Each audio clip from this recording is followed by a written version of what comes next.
and then we will move into our statement of necessity. Good morning. We will start our meeting with a call to order and a roll call. All right, sir. Mr. Garrison. Here. Mr. Atwood. Here. Dr. Jane. Here. Mr. Bennett. Here. Mr. Mansfield. Here. Ms. Alexander. Here. Thank you very much. Staff Attorney Anna Matlock, would you please read the statement of necessity, please? Yes, this is an electronically scheduled meeting of the Tennessee Real Estate Appraiser Commission. Notice of this meeting was posted to the Commission's website on Friday, January 15th, 2021. As there is not a physical quorum present, a statement of necessity will be read into the record and filed with the Tennessee Secretary of State as required by statute. Pursuant to Tennessee Code Annotated Section 8-44-108B2, which states if a physical quorum is not present at the location of the meeting of a governing body, then in order for a quorum of members to participate by electronic or other means of communication, the governing body must make a determination that a necessity exists. That determination must include a recitation of the facts and circumstances on which it was based. Further, Tennessee Code Annotated Section 8-44-108A3 defines necessity as matters to be considered by the governing body at that meeting require timely action by the body, that physical presence by a quorum of members is not practical within the period of time requiring action, and that participation by a quorum of the members by electronic or other means of communication is necessary. As stated, this is a previously scheduled meeting of the Tennessee Real Estate Appraiser Commission that is now being held via Cisco WebEx. The purpose of this meeting with members attending by Cisco WebEx is to conduct regular business of the Commission, including but not limited to experience interview, recommendations, executive director's report, and complaints. Furthermore, it is necessary for this meeting to be held electronically in accordance with Executive Order Number 16, issued by Governor Bill Lee on March 20th, 2020, further extended by Executive Order Number 71, issued on December 22nd, 2020, to ensure government continues to function open and transparently during the COVID-19 emergency, while taking appropriate measures to protect the health and safety of citizens and government officials. All voting will be conducted by roll call. Thank you, Anna. Mr. Chairman, would now moving to adopting the agenda and approving the minutes from the November 9th, 2020 meeting. Very good. We have the minutes presented. I will entertain a motion to accept the minutes. So moved. I have a change. Excuse me, sir. Would y'all identify yourself? Some of your boxes are not lighting up for me, so if you could identify when you speak, Mrs. Beverly Jones, the court reporter. Sorry, can I intervene? Miss Jones, I won't need you until the rulemaking hearing portion of the hearing. Okay. So you don't have to record this part. I'm sorry if that was a confusion, but once we get to that part, I'll let you know if that works for you. Thank you very much. Okay. You're welcome.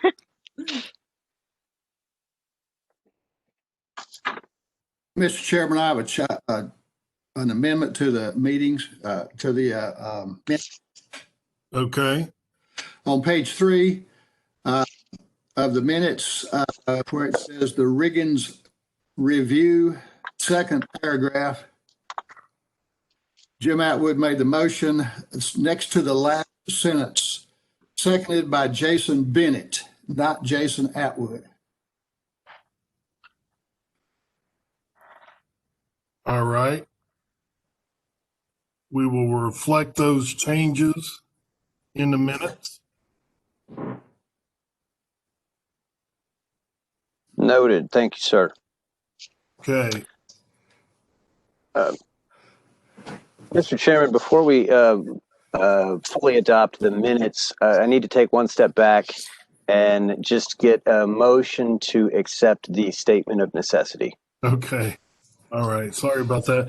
Let's do the motion to accept the statement of necessity. Is there a motion? Brett Mansfield. Okay.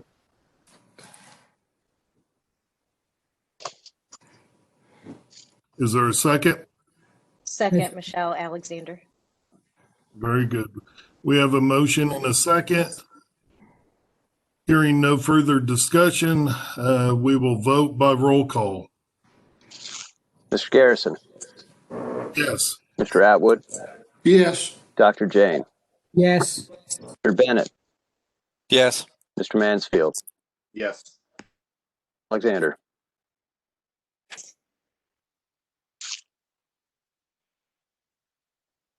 Exactly. Alexander, we were unable to hear you.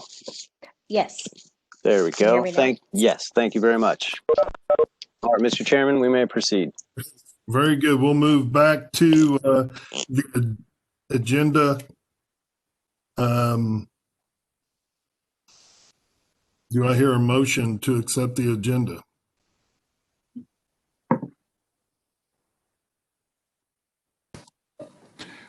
Yes, Jim Atwood.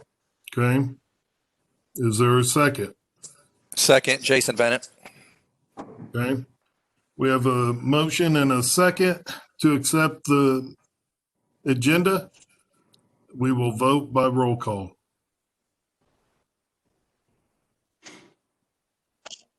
Mr. Garrison, Yes. Mr. Atwood, Yes. Dr. Jane, yes, Mr. Bennett, Yes. Mr. Mansfield, Yes. Ms. Alexander. Yes.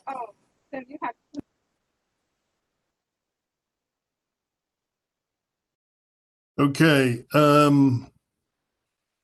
The agenda is approved. We will move into accepting the minutes from the November 9th, 2020 meeting. We have made one revision. I will entertain a motion to accept the amended minutes.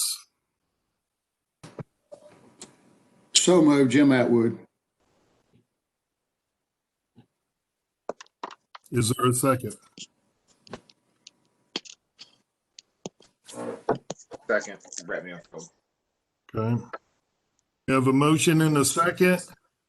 Further discussion? Hearing none, we will vote by roll call. Thank you, sir. Let's approve the November 9th minutes with one amendment. Mr. Garrison, Yes. Mr. Atwood, Yes. Dr. Jane, yes, Mr. Bennett, Yes. Mr. Mansfield, Yes. Ms. Alexander. Yes. Thank you. We The can minute- now move on to the legal report. Very good. We will turn it over to Ms. Matlock. Good morning, Commission members. This is Shalina Brown. I will be presenting the legal report for today. This is the January 21st Appraiser Commission legal report. The first matter is, Excuse me, before we start on the legal, do we want to handle the rulemaking hearing first and then go into the legal review? Chairman Garrison, it's fine to follow it after the legal report. As long as it was noticed when the meeting began, we can proceed in the order of the agenda. We Okay. did have, But if you and would like to, we can. I'm just saying it's up to you. I guess my thoughts, there may be several on the call that are here for the rulemaking hearing, and we can handle the rulemaking hearing first, and that will free them up before we get into the case reviews. Okay, that's fine. We can proceed with the rulemaking hearing. Sorry, Shalina. I will go ahead and start that. Ms. Jones, you, if you would like, you can also turn on your video so you can see people I am going to bring up the script and we'll go ahead and get this started. Hold on one second.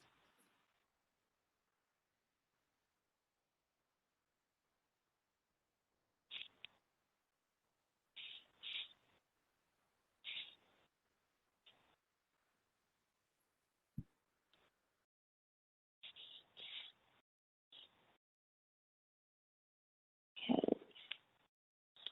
Ms. Jones, are you ready? Ma'am, I am. Okay. I will go ahead and get started. This rulemaking hearing is called to order. My name is Anna Matlock. I serve as an Associate General Counsel in the Department of Commerce and Insurance, Division of Regulatory Boards, and I represent the Tennessee Real Estate Appraiser Commission, with the agency representatives who are present today introduce themselves for the record. This is Michael Schulz. I'm the Executive Director of the Real Estate Appraisers Commission. And at this time, I would also like to ask the members of the commission to please introduce themselves. This is Rex Garrison. This is Jim Atwood. This is BK James. Jason Bennett. Michelle Alexander. Brett Mansfield.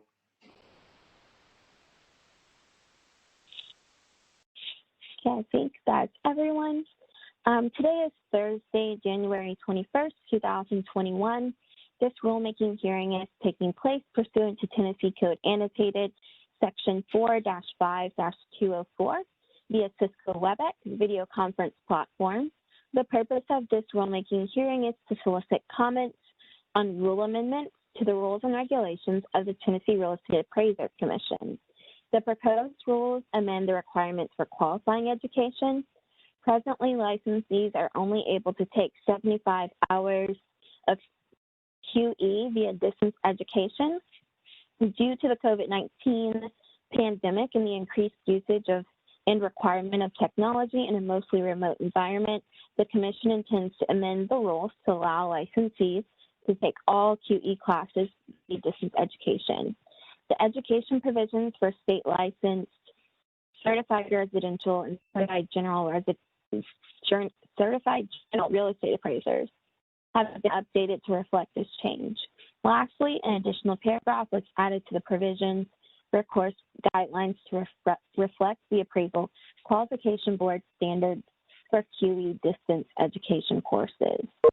A rule is defined as an agency statement of general applicability that implements or prescribes law or policy or describes the procedures or practice requirements of the agency. Proposed rules are filed with the Office of the Secretary of State. Notice is given to the public for comment, and a rulemaking hearing is held.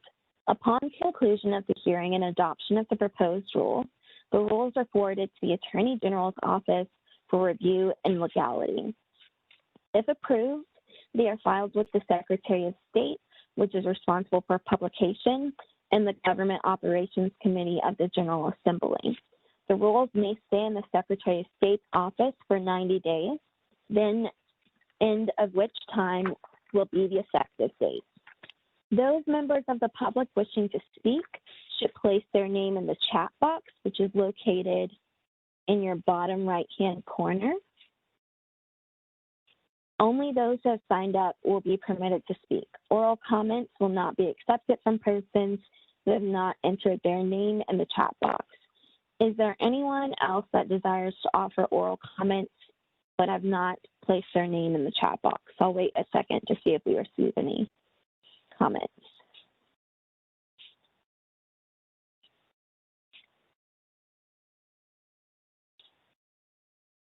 Okay, do we have any individuals that are calling in on the telephone that are unable to access the chat box that would like to provide public comments?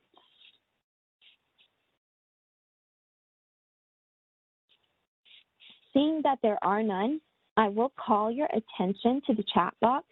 In the chat box, I am now going to place a link to the rules that is now provided to each person. This is providing a red line copy of these rules. The notice of rulemaking hearing included the entire text of the proposed rules and were published in the Tennessee Administrative Register website on December 1st, 2020.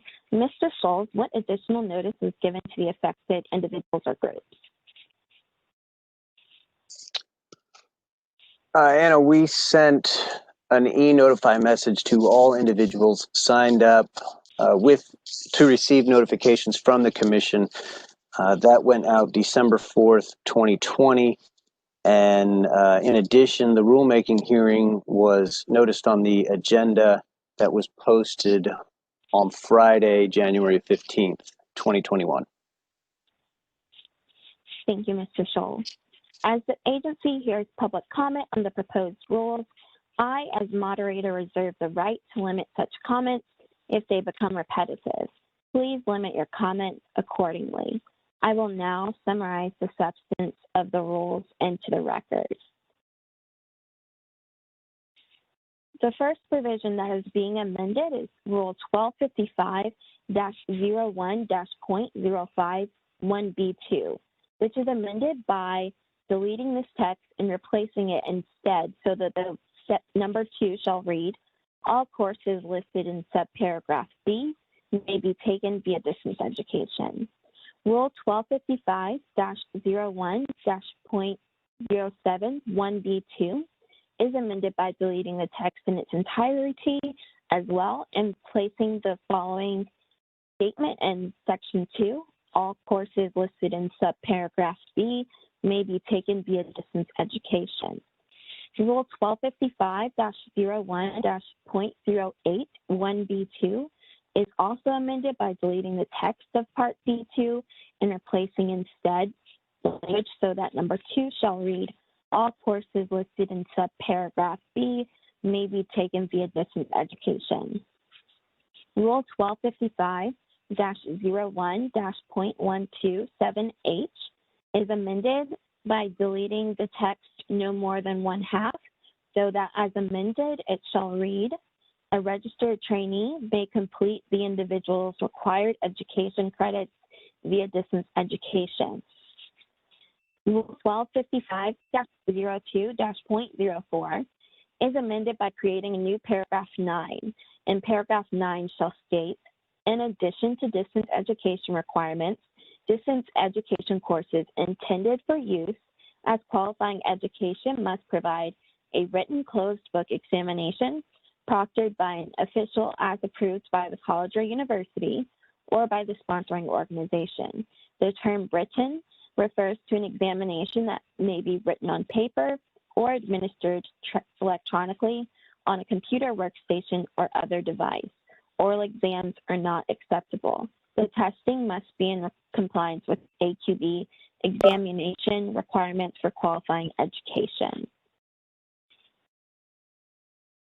I will now read comments that I have received via email prior to this hearing. I have received one comment, and it's from Mr. Daryl Thornton, and he states as follows. I received an email notice of potential rule changes for licensees to allow all qualifying education to be taken online. I am opposed to this change as licensees and training are not considered essential. Rather, licensed and certified residential and general appraisers are essential and should have their education requirements to allow all online continuing education in Tennessee, as is the case for Kentucky and Virginia. I am a licensed certified general appraiser in Tennessee, Kentucky, and Virginia, and I receive much better support and acceptance of classes by AQB instructors in both Kentucky and Virginia than I do in Tennessee. I have found the online courses are much more time-consuming, much more difficult, but easier to fit into a schedule and much safer during the COVID pandemic. I can hardly find any relevant virtual education classes to take that's still required to meet Tennessee's 50% in classroom education requirement. What about appraiser safety and health? This is long past due to be changed to meet modern standards for technology. That concludes that comment. Is there any comment from members of the commission in response? Now would be the time to provide a response.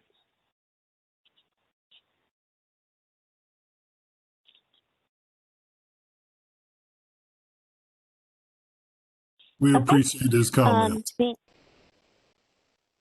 I'm sorry, Chairman Garrison? We appreciate his comments. Okay, thank you. Mr. Schulz, were any written comments received by the commission office regarding these rules? I'm not aware of any that we have received and have nothing further to add to this. Okay. I will now ask one final time if we have any comments from those individuals present at the meeting. Now would be the time to place your name in the chat box so I can call on you. Otherwise, I will soon close the comment period.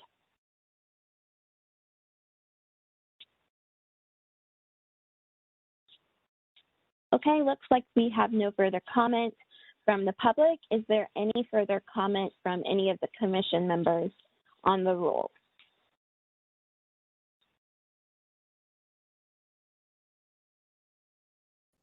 Okay. That concludes this rulemaking hearing. Thank you for being here today.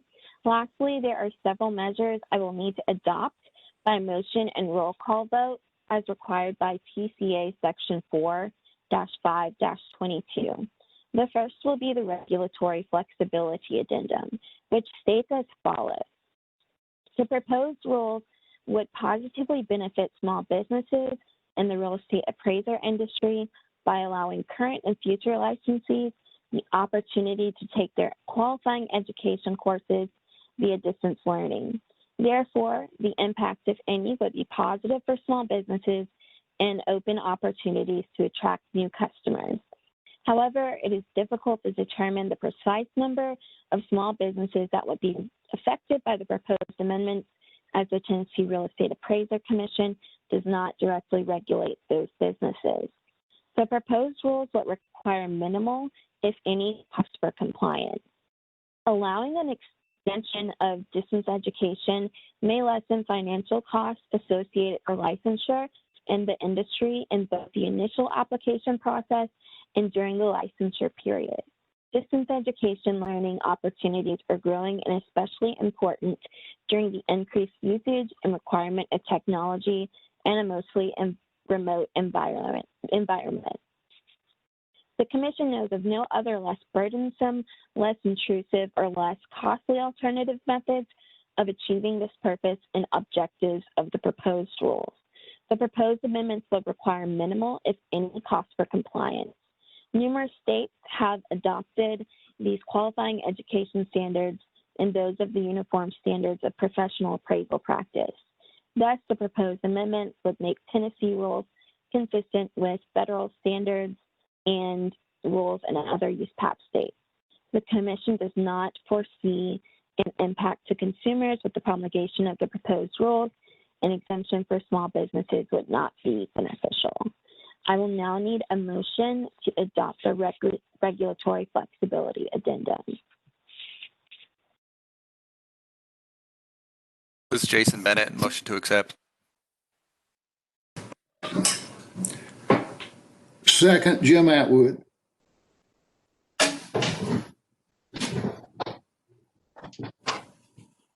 Thank you. We have a motion and a second. This is Michael Schulz, the Executive Director. I will now call the roll. Mr. Garrison. Yes. Mr. Atwood. Yes. Dr. Jane. Yes. Mr. Bennett. Yes. Mr. Mansfield. Yes. Ms. Alexander.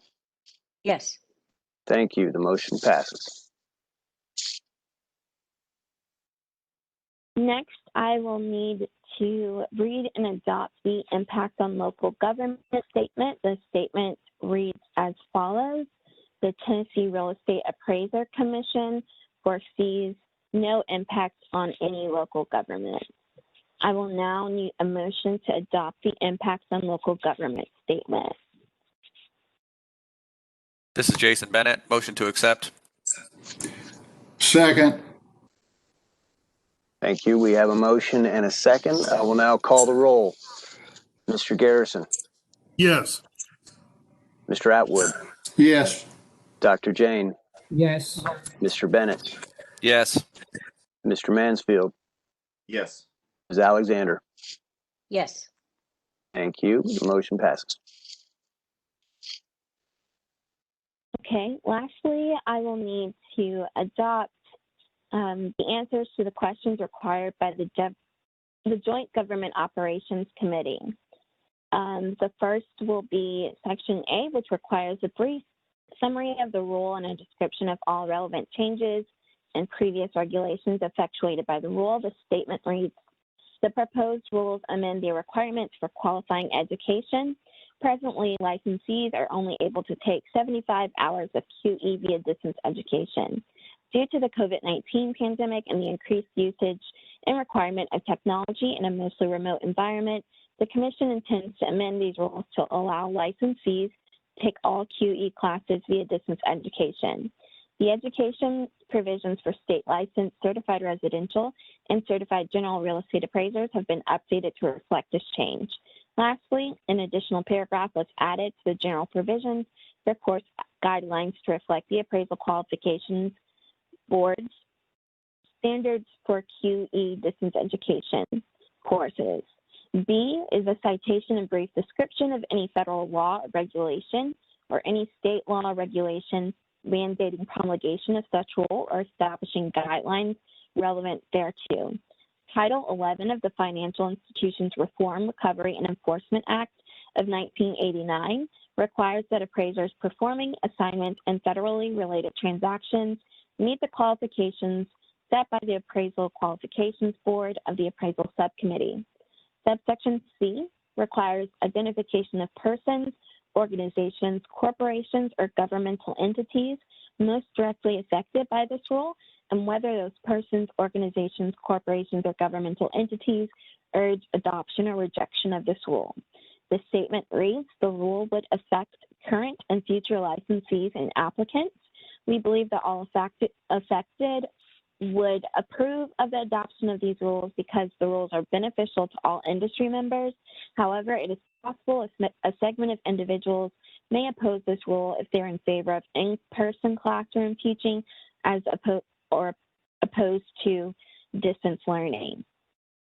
Identification, subsection D requires identification of any opinions of the Attorney General and reporter or any judicial ruling that directly affects or relates to the rule or the necessity to promulgate the rule. The statement reads, there are no known opinions of the Attorney General reporter or any judicial rulings that directly relate to this rule. Subsection E states an estimate of probable increase or decrease in state and local government revenues and expenditures, if any, resulting from the promulgation of this rule, and assumptions and reasoning upon which the estimate is based. An agency shall not state that the fiscal impact is minimal if the fiscal impact is more than 2% of the agency's annual budget or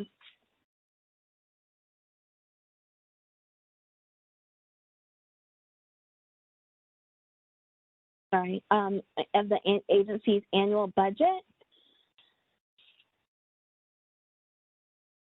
I lost my spot. Of $500,000, whichever is less. The statement reads, there is no foreseeable probable increase or decrease in state and local government revenues and expenditures resulting from promulgation of this rule.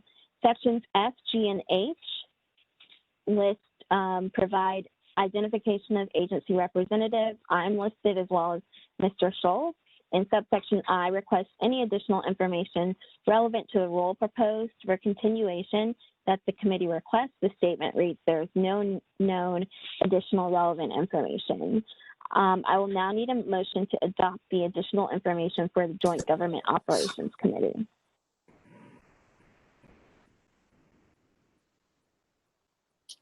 So moved, Jim Atwood. Second, Michelle Alexander. Thank you. We have a motion and a second. I will now call the roll. Mr. Garrison, Yes. Mr. Atwood, Yes. Dr. Jane, Yes. Mr. Bennett, Yes. Mr. Mansfield, Yes.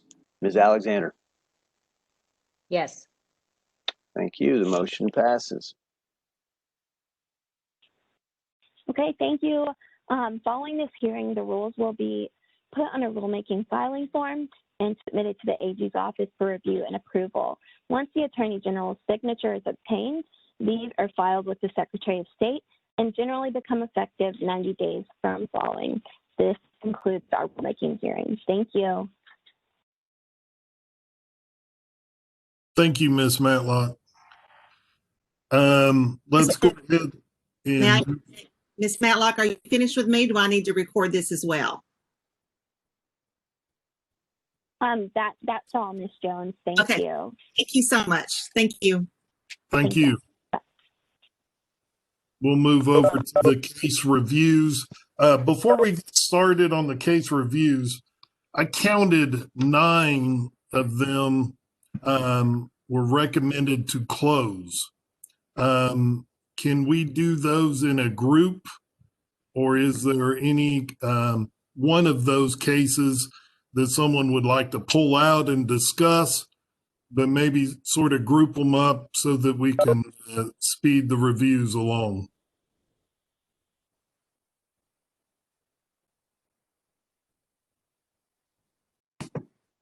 I think we should group them all together. Very good. We have 9. Ms. Brown, could you maybe read the case number into record for those 9? In those 9, and I have number 2, number 4, number 5, number 6, number 8, number 10, number 11, number 12, and number 14. But yes, sir. And after I read these, it would be suggested that the commission make a motion to accept my recommendation and then do a roll call vote. Number 2, the case number is 2020063121. Number 4 is 2020066531. Number 5 is 2020070621.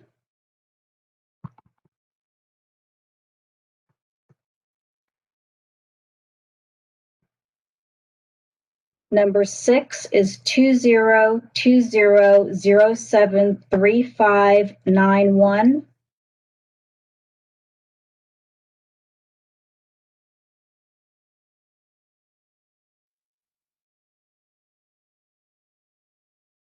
Number 8 is 2020077431.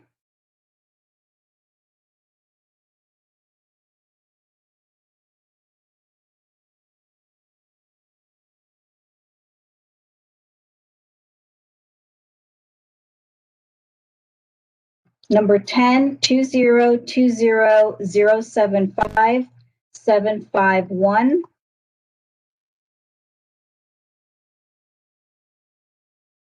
Number 11, 2020087481.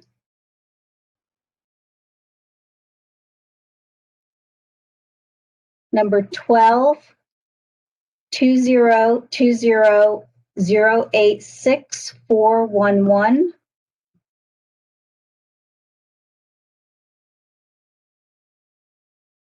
Number 14 is 2020059201.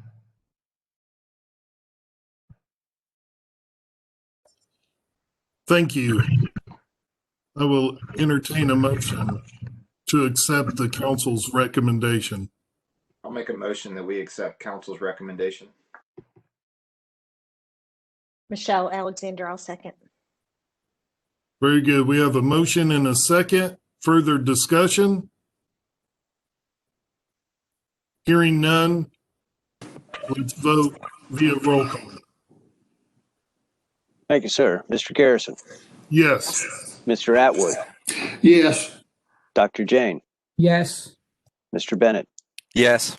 Mr. Mansfield. Yes. Mr. Mansfield, could you repeat that just one more time? Sorry, yes. Thank you, sir.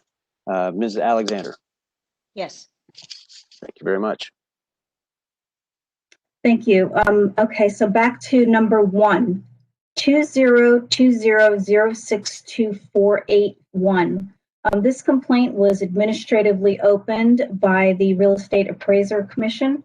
The respondent is a licensed Tennessee residential real estate appraiser. The Fannie Mae Loan Quality Center conducted a review of the respondent's appraisal dated April 9th, 2019, and concluded that there were substantial errors which led to a non-credible result.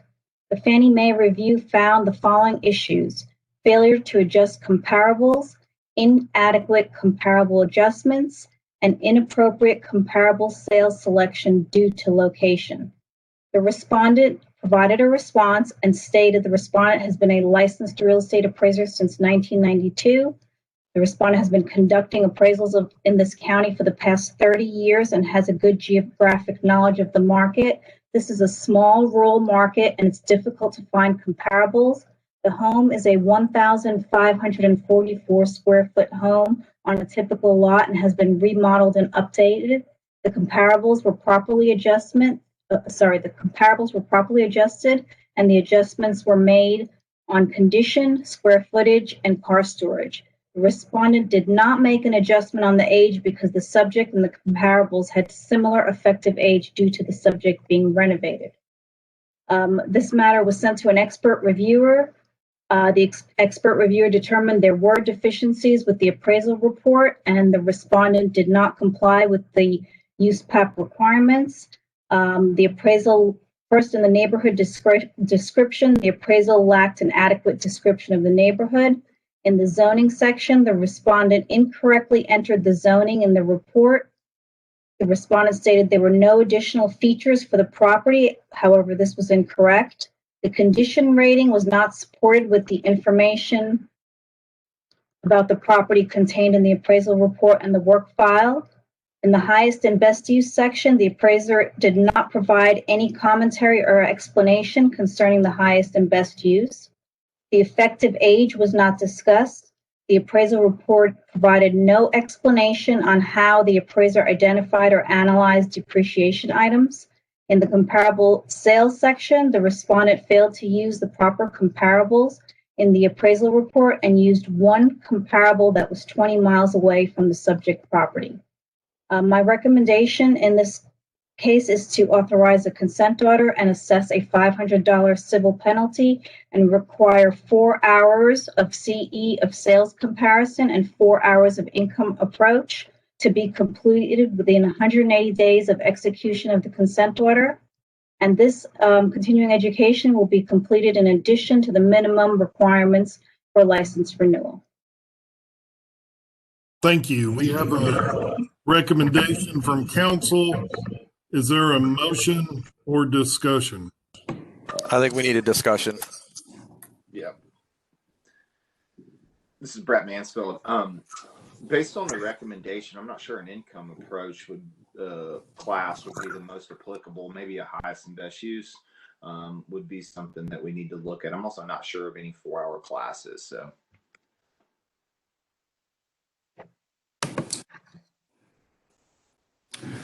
This is Michelle Alexander. I don't think an income approach education is appropriate.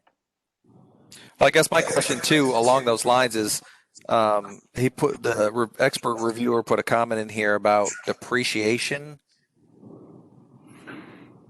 Was that based on the cost approach? Like, where did that come from? And then the condition rating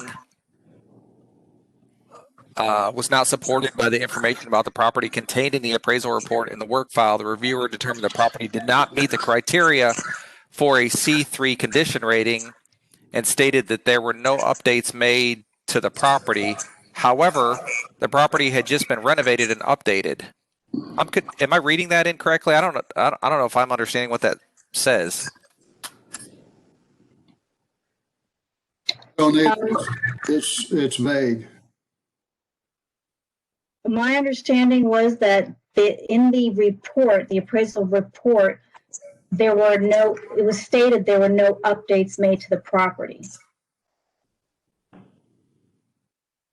And do we know what updates? I mean, if somebody went in and, painted, a lot of people consider that an update when it's not really, an update that's going to affect the condition rating. C3 and C4 condition ratings are so close together that they're almost interchangeable.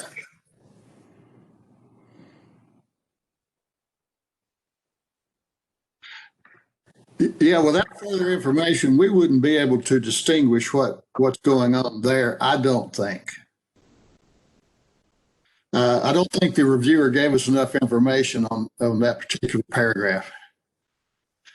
First of all, I don't know what the appraiser rated it. It seems like the appraiser might have rated it a C4, but it should have been a C3, but that's not stated clearly enough for us to understand it.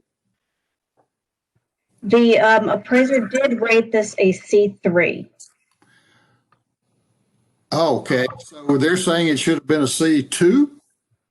I have to refer back to the expert review report to determine what. Don't worry about that. I don't think we have enough information on that particular item. I have another issue I would like, if you could. I'm looking at the disciplinary history of the appraiser, 2006 letter of warning. If we could know what that letter of warning was regarding, and then a 2010 consent order, if we could have information on that, that would be useful for us.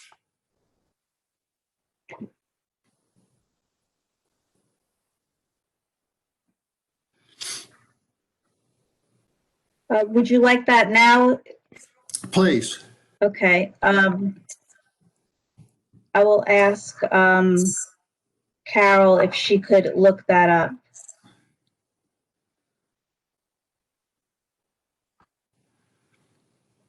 Okay, do we want to move on to number 3 in the meantime? Yeah, how long will that take?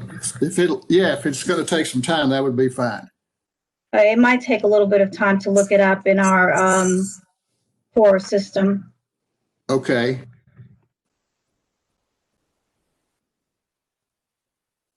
Very good. Why don't we move on to number 3 and we can come back and discuss number 1.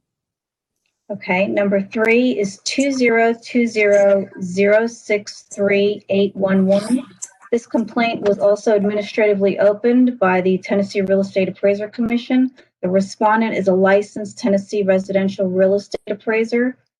The Fannie Mae Loan Quality Center conducted a review of the respondent's appraisal report effective on February 13th, 2019, and concluded there were substantial errors which led to a non-credible result. The Fannie Mae review found the following issues: inappropriate comparable sales selection due to location. The respondent provided a response and stated the appraisal was prepared for the lender. The respondent had no contact with the agent, lender, or buyer during the development of the appraisal report. This matter was sent for an expert review. The expert reviewer determined there were deficiencies with the appraisal report, and the respondent did not comply with the USPAP requirements. The reviewer found the cost approach did not appear credible based on sourcing and lack of the summary of lot sales within the document. The sales comparison approach listed minimal reported adjustments, but were 8 to 13 miles from the subject property, while there were sales within the development. The appraiser found the following violations as well: the appraisal report's failure to correctly employ the sales comparison approach by utilizing local sales which were available. The income approach was ignored. The legal description recordation incorrectly was reported. The income comments set out within the cost approach. The cost source was not credible. It was out of date. the incorrect neighborhood description relative to the comparable sales used. Comparable sales were outside of the described neighborhood. The respondent failed to address the scope of work and inclusion of the income approach comments. The research data indicated there were several sales within the immediate area of the subject property which were not reported or utilized in the appraisal report. The statements regarding the income approach are contrary to the actual situation for this location. The lack of comment by the respondent regarding the local sales also falls below the standard requirement. The appraisal does not include any comment regarding the active income component of the area resort, and the report does not set out the fact that the local sales existed and were not considered comparable. My recommendation is to authorize a consent order with a $1,000 civil penalty and require 30 hours. There should be a correction there in the paren. It should be 30, not 14. 30 hours of sales comparison and 30 hours of income approach continuing education to be completed within 180 days of execution of this consent order. Thank you. We have the recommendation of council. Is there any discussion on this one or a motion?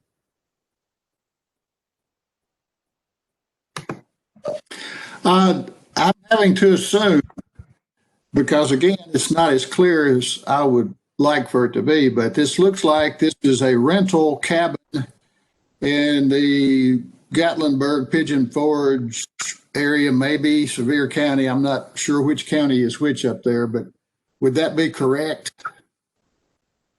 I'm not sure, but I hesitate to identify even area, and I purposely try to keep it as anonymous as possible in terms of location as well. But I'm gathering based on what you've read, but yes. My thought is that this is not a typical month-to-month rental property, but this is a night per night rental property or weekend rental property. And as such, I'm questioning the appraiser's competency to appraise this property type. But I don't, again, have enough information. I can question it, but I just don't have enough information here. Maybe someone who appraises on the commission, maybe some of you appraise in that area, you can enlighten us.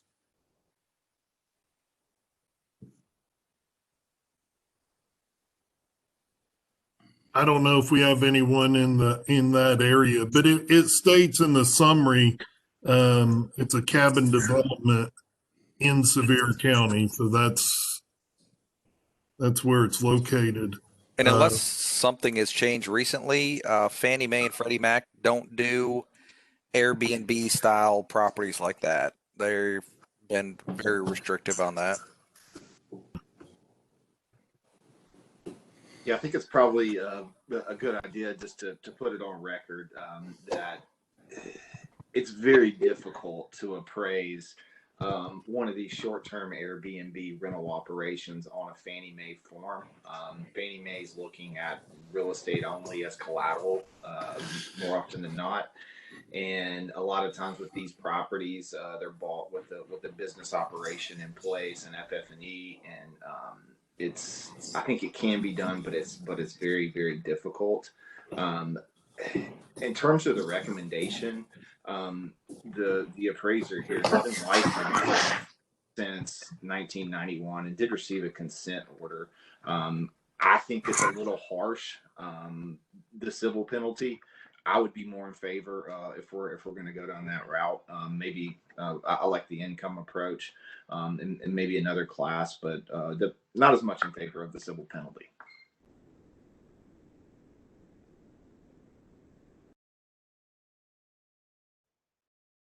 Are you making that in the form of a motion? Yes, I will make a motion that we remove the $1,000 civil penalty and recommend the sales and income approach. And so The way that it's worded, this would not go towards the continuing education, correct? Correct.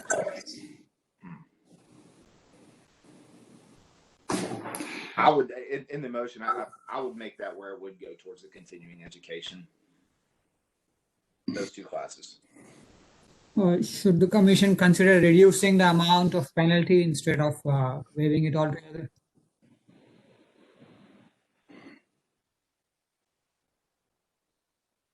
I think it's already a pretty stiff penalty without any civil penalty at all for, you know, this particular property. Is this a new reviewer or somebody that we've used a lot in the past?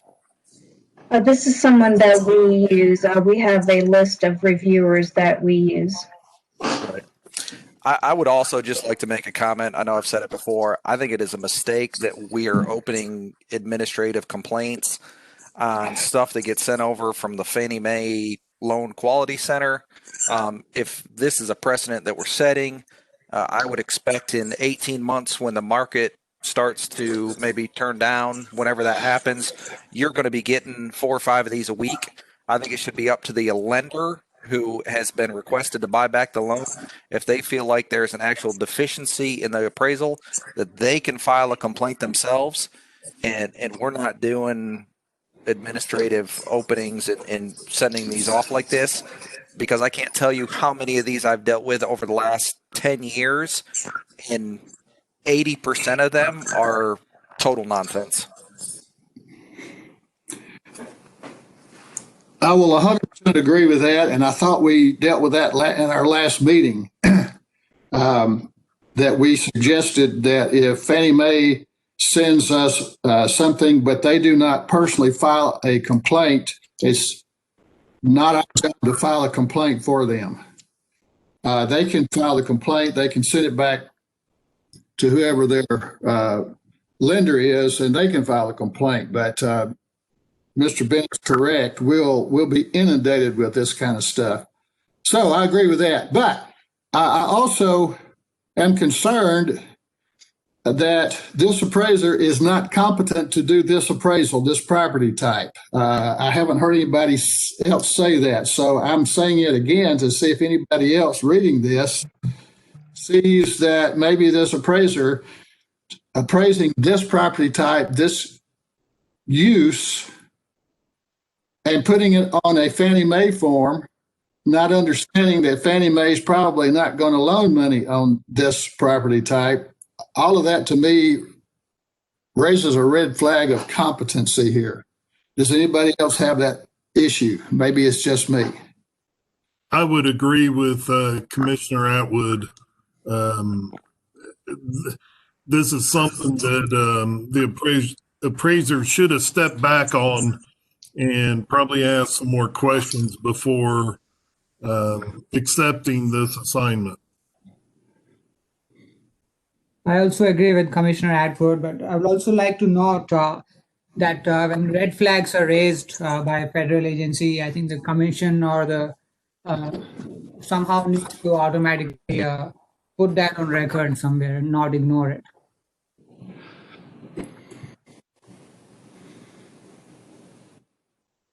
Kind of add to what Rex was saying. It's my opinion that this property type, if it is what we perceive based on the limited information we have in the review, it really kind of falls into more of a commercial valuation spectrum, where you're valuing the going concern and then allocating your real estate only component. There could be circumstances where that's not the case, but the licensing, there's some questions there if it's a certified residential appraiser. Yes, exactly. That is, should a certified residential appraiser even be doing this appraisal at all? Should be a general appraiser, I would think. This is Michelle Alexander. I agree with the comments about the concern of the appraiser's competency on this assignment.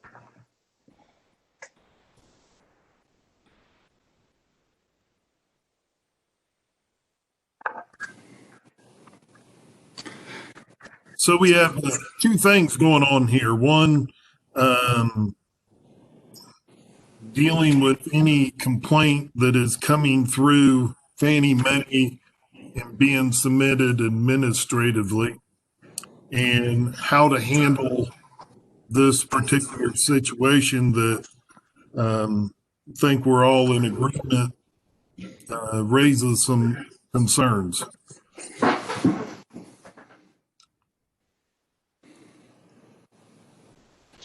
Given the concern about competency, would any of you be in favor of adding USPAP to the required education?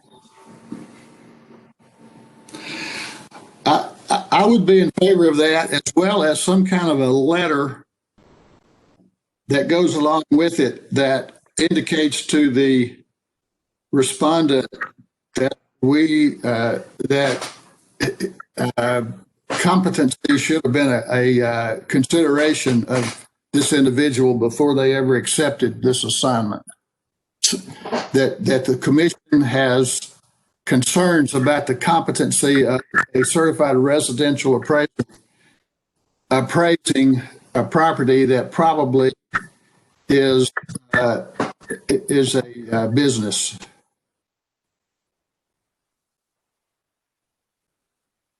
Yeah, I'll add one more thing. I was going to recommend some sort of letter of instruction or warning as well. And this isn't, I would almost guarantee this isn't isolated. Residential appraisers have been doing these chalets and cabin properties in this area for decades. The Airbnb and the nightly rental is really kind of a new thing in the valuation world. So I would vote for, like Michelle said, or I'd recommend a USPAP class and a letter of instruction. Hey, this is Michael. If I may interject real quick, we're picking up some background noise. Please, if you're not speaking, please put your microphone on mute. Thank you.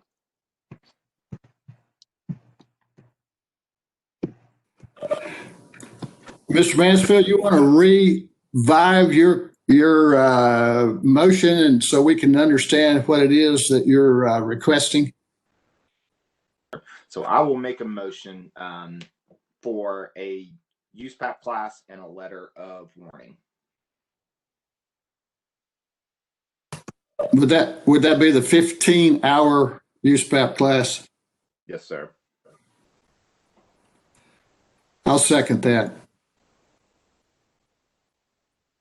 Okay, we have a motion and a second. Further discussion? Yeah, just one other thing. So within the letter, I'm not sure how it'll be worded, but we need to discuss the competency within this property type and just bring the appraiser's attention to that.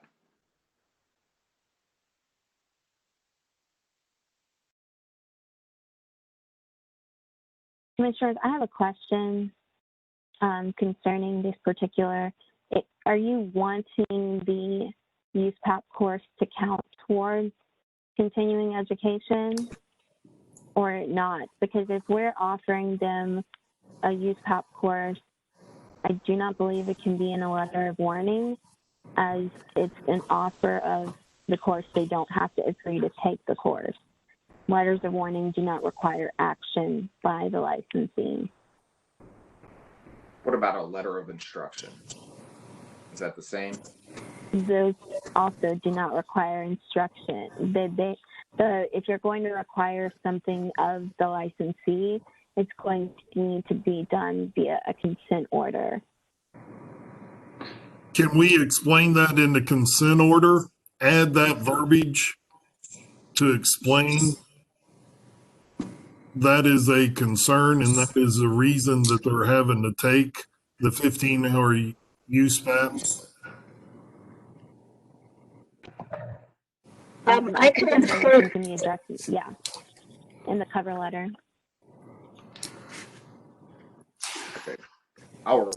And the 15-hour USPAP course, I do not think we can ever allow them credit for that. That's a one-time course that all appraisers have to take at the beginning during their trainee session, and they never take it again. They only take the 7-hour after that. So I'm thinking that we're not giving credit for this. He just has to take it because he needs to revisit USPAP and see what it's saying.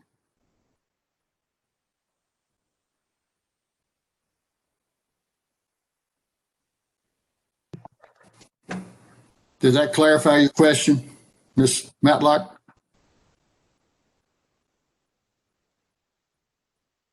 It does, So but I still think that if the course is going to be required, that we would need to do a consent order. That's not a problem. I'll revise my motion for a consent order explaining the issues that we have in relation to competency, along with a 15-hour USPAP course that does not count towards continuing education. And I'll second that. Okay, we have a revised motion and a second. Further discussion. Okay, let's vote via roll call. Yes, sir. Mr. Garrison, Yes. Mr. Atwood, Yes. Dr. Jane, Yes. Mr. Bennett, Yes. Mr. Mansfield, Yes. Ms. Alexander. Yes. Thank you. Chelina? Mr. Chairman, Yes. do we need to further discuss Mr. Bennett's concern at this point about Fannie Mae turning these reports into our office, or do we need to reserve that conversation for sometime later today? I was getting ready to bring that up. Thank you. Ms. Matlock, how would you recommend we handle this? Do we go ahead and do this now in the midst of the case reviews, or do we, because we've got a couple more, I believe, to discuss? My recommendation would be that we would discuss it after the legal report. I would just like to state that we do have some of these matters on the legal report because they're the timing of how they were presented. So they were open, they were not included on the last legal report, if that makes sense. So it's not that we have received new complaints from Fannie Mae. So they're just essentially carryovers. But we can discuss it afterwards. I think that would be easier for discussion and for purposes of the minutes instead of getting it confused here as we during the legal report as we are still making decisions. Because I feel like we cannot disregard matters that are currently on the legal report. We can choose not to take any action, but I think that it just needs to be addressed afterwards. Very good. Very good. We'll go ahead and resume with the case reviews. Ms. Brown, do you have the information for number 1 yet, or do we want to move on to number 7? Yes, I have the information for number 1. Anna was kind enough to look that up. In 2006, this respondent had a letter of warning for alleged improper comparable use. That was the violation, but it was just a letter of warning, so there was no actual disciplinary action taken. In 2010, there was a consent order, and it imposed a $750 civil penalty and a requirement to complete 15 hours site valuation and cost approach course and a 15-hour residential report writing course. The respondent violated 5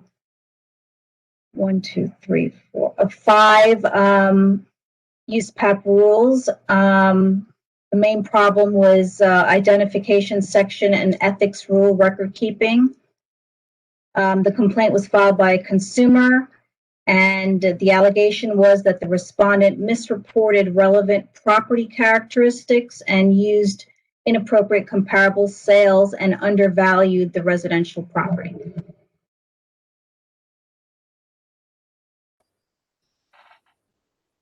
Okay. Hearing the issues from the history of the respondent, do we have any discussions or a motion? Obviously, this being the third complaint for almost the same thing, it appears to me, the same items, that the letter of warning did not do any good. The consent order in 2010 and the courses taken did not bring the individual to a level of reporting that should be required. In this particular case, I don't think further education is going to help because unless we just do the 15-hour USPAP again, I'm thinking that this one requires a consent order with a $1 civil penalty, and this being his or her third offense for the same thing, that penalty ought to be fairly high to get their attention. So I'll stop. I have a motion, but I'll stop and see if anybody else has anything to say.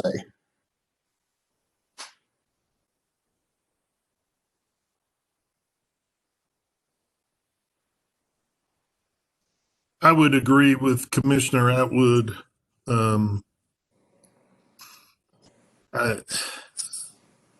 You would like to think you could add some courses, and but I think there needs to be an attention getter.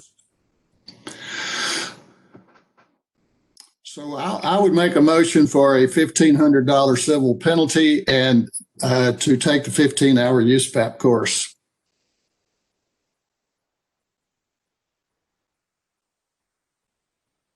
We have a motion. Is there a second?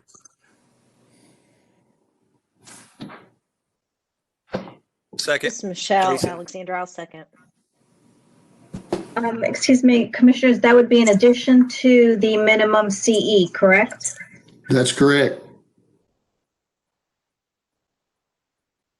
Okay, we have a motion and a second. Further discussion? Hearing none, let's vote via roll call. Yes, sir. Mr. Garrison. Yes. Mr. Atwood. Yes. Dr. Jane. Yes. Mr. Bennett. Yes. Ms. Alexander. Yes. Thank you very much. I think you may Okay. have skipped me there, Michael, but I'll vote yes as well. This is Brett Mansfield. My apologies. Thank you, sir. Okay, the next one, number 7, 20200780031. The complainant is a Tennessee resident and the buyer of the residential property, and the respondent is a certified residential real estate appraiser. The complainant was purchasing the property, and the respondent conducted the appraisal for the FHA loan to purchase the property. The home met all the FHA HUD requirements for the loan. The respondent conducted a head and shoulder exam of the crawl space in the appraisal, and there were some violations visible from the crawl space opening. The 13-inch crawl space opening was less than 18 inches from the ground to the bottom of the floor joists. The moisture barrier was not throughout the crawl space. The water under the crawl space from the water line was leaking. There was a mildew smell present. There was no floor insulation. The foundational blocks were cracked. There was no HVAC, no GFI plugs, no working smoke detectors. The hot water tank was located under the electrical box. The jetted tub was plugged into the non-GFI wall outlet next to the tub. There was rotten outer band joists and windows. The floors were caving in, which made the house uninhabitable. The complainant is unable to live in the home and has already spent $14,400. The respondent provided a response and stated he has been an appraiser for over 20 years. The respondent was not able to enter the crawl space because there was plumbing that was in the way and there was limited visibility. and the respondent was unable to observe the reported cracks in the foundation or pooling of water in the basement.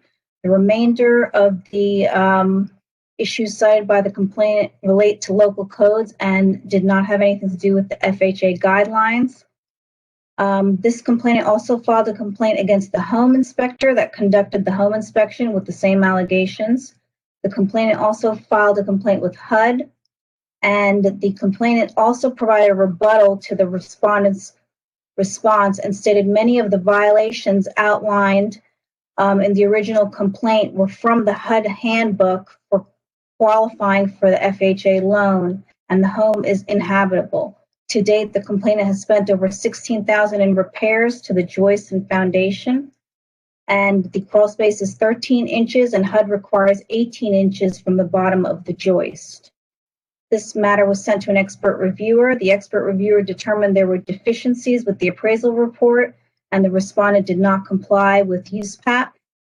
The following findings were listed. The listing history, there was no analysis presented. In the sales comparison approach, 5 properties were used. There was no explanation or analysis offered for whether this would have influenced the list or sale price. The MLS comments indicate that this property has been under remodel for the previous few months and is almost complete. This information was not disclosed or analyzed in the report.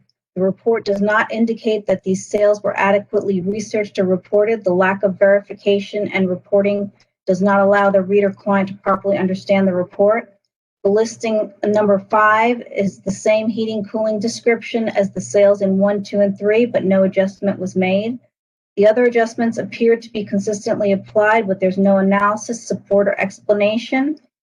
There was no recognized methods or techniques for deriving the adjustments used in the report or the work file. The report doesn't provide enough information to enable the clients and intended users to understand the rationale for the opinions and conclusions provided in the sales comparison approach to value. There's a lack of analysis of the comparable sales data to support the conclusions presented. In the cost approach replacement cost section, the appraisal report indicated the cost approach to value was completed. The work file provided did not have any of the supporting information or discussion indicating the figures and analysis presented are market-oriented. The report provides no explanation on how the appraiser identified or analyzed depreciation items. The cost estimates appear to have been properly analyzed or supported, do not appear to have been properly analyzed or supported. In the income approach section, the income approach was not developed and there was no explanation regarding the exclusion of this approach to value. The exclusion of this approach is not supported. The reconciliation section, the reconciliation should address the approaches used to arrive at the noted value conclusions. These comments do not reconcile the quality and quantity of data available or analyzed within the approaches used. The reviewer was unable to locate comments reconciling the applicability and relevance of the approaches, methods, and techniques used to arrive at the value conclusion.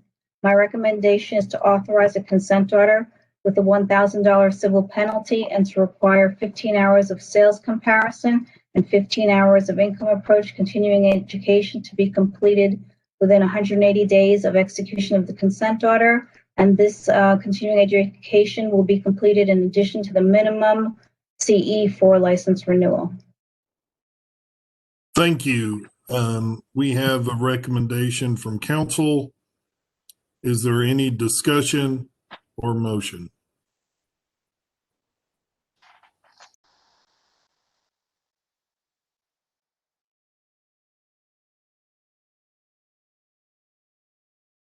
This is Michelle Alexander. I think I would rather see a report writing education addressed instead of an income approach education recommendation.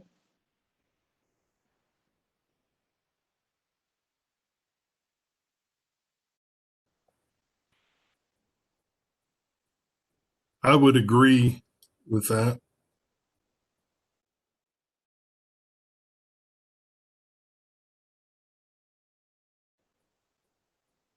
Other discussion? One of the things they noted, there was no access to view the crawl space. I mean, is this covered in some kind of education? You can use a binocular or something like that, or maybe add that to the educational requirements.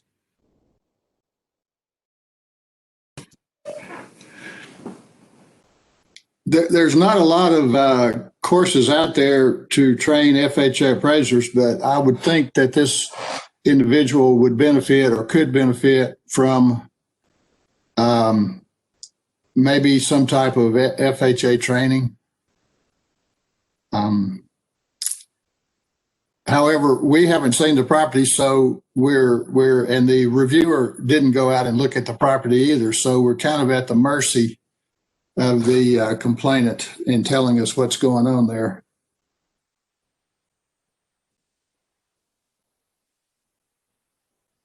It seems like the complainant is a lot of the issues are, to me, are more home inspection than appraisal.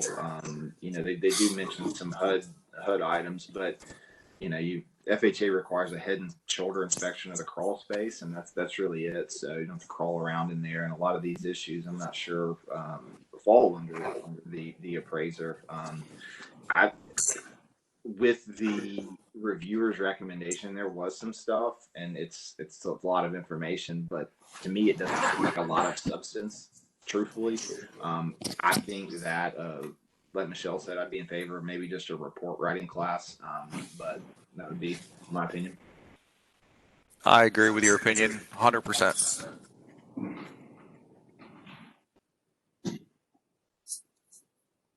Do we have a motion on those lines?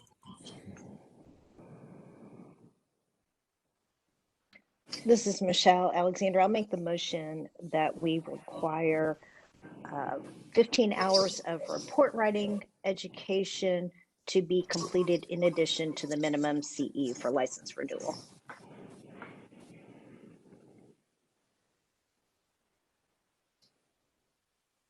We have a motion. Is there a second?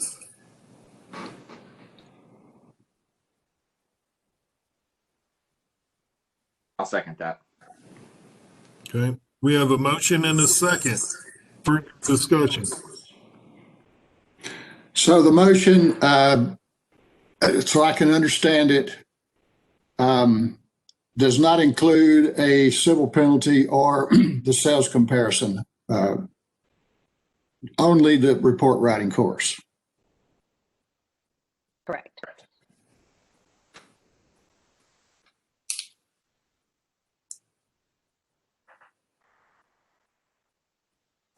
Any other discussion? Hearing none, let's vote via roll call. If I could just get a clarification quickly, the box did not light up for the second. It was so quick. Was that Mr. Mansfield or Mr. Bennett? It was me, Mr. Mansfield. All right, thank you, sir. Okay, I'll begin with the roll call. Mr. Garrison. Yes. Mr. Atwood. Yes. Dr. Jane. Yes. Mr. Bennett. Yes. Mr. Mansfield. Yes. Could you repeat that? It was cut off. Yes. Thank you, sir. Ms. Alexander. Yes. Thank you very much. Okay, the next one is number 9, 20200835561. This complainant is a Tennessee resident and owner of the subject property. The respondent is a Tennessee licensed certified residential real estate appraiser. The complainant received the appraisal report on October 7th, 2020 for an appraisal performed by the respondent on September 28th. The complainant purchased the property in October 2019 for $175,000, and the appraisal report received a listed value of $166,500. The appraisal represented a significant depreciation in a short period of time in an area that had a robust housing market, and the complainant later found that the subject property did not have the proper comparables to recent sales that had occurred in the area, and there were more accurate comparables available that were not used by the appraiser. The complainant's lender submitted a request for review and supplied the recent sales in the neighborhood and submitted additional comparables to the respondent. The respondent refused to consider the properties because they were not one bedroom, one bathroom units. The respondent provided a response and stated the respondent did not agree to using the comparable sales provided because they were all two-bedroom condominiums. This matter was submitted to an expert reviewer. The expert reviewer determined there were deficiencies with the appraisal report, and the respondent did not comply with USPAP. The conclusions reached by the expert reviewer were the previous sales of the subject property were not properly analyzed. Sales comparison adjustments were not properly supported. The final reconciliation is not properly supported. My recommendation in this matter is to authorize a consent order with a $1,000 civil penalty and require 30 hours of sales comparison and 7 hours of report writing continuing education to be completed within 180 days of execution of the consent order. And this continuing education will be completed in addition to the minimum CE for license renewal. Thank you. We have a recommendation from council. Is there a motion or further discussion on this matter? How hard would it be to look up the 2016 letter of warning that was given to this individual? We would have to just look it up in our core system if you'd give me a few minutes. Thank you.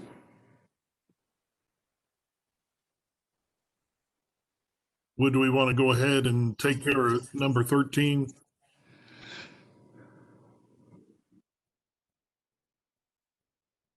Sure.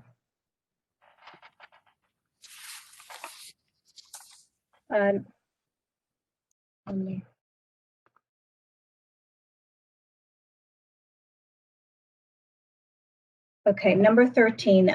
This is a represented complaint. 2020288801.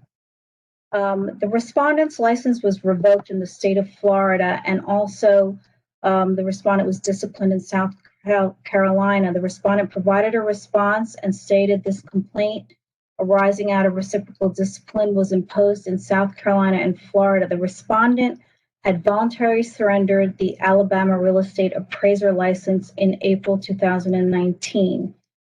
The license was surrendered with no admission of wrongdoing in lieu of an administrative hearing on a complaint regarding an appraisal that had been completed in 2015.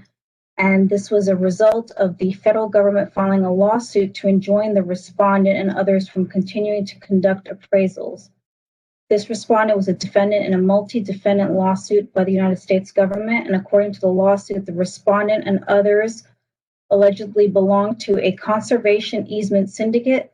The lawsuit alleged the respondent and others were willfully overvaluing the conservation easements. The respondent has been an appraiser for 35 years and has been recognized as an expert in the appraisal of conservation easements by the U.S. Tax Court. The respondent did provide notice to the Tennessee Real Estate Appraiser Commission in February 2019 concerning the lawsuit. In 2017, the Internal Revenue Service audited the respondent for the same conservation easement appraisals at issue in the suit and took no adverse action against the respondent. The respondent has been cooperative with the U.S. government officials and regulatory agencies and has produced the necessary documents and information and even submitted to interviews. 1 year later, the U.S. government filed the injunction suit against the respondent and others. The respondent's business has suffered, and the respondents had to lay off employees and shut down the office. The respondent stated the lawsuit and the press release by the U.S. government put the respondent out of business. The Alabama Real Estate Appraisers Board notified the respondent 3 weeks after the injunction suit was filed that it was a proceeding against the respondent with a complaint related to the 2015 appraisal. At that time, the respondent relied on legal counsel and made the decision to surrender the Alabama license.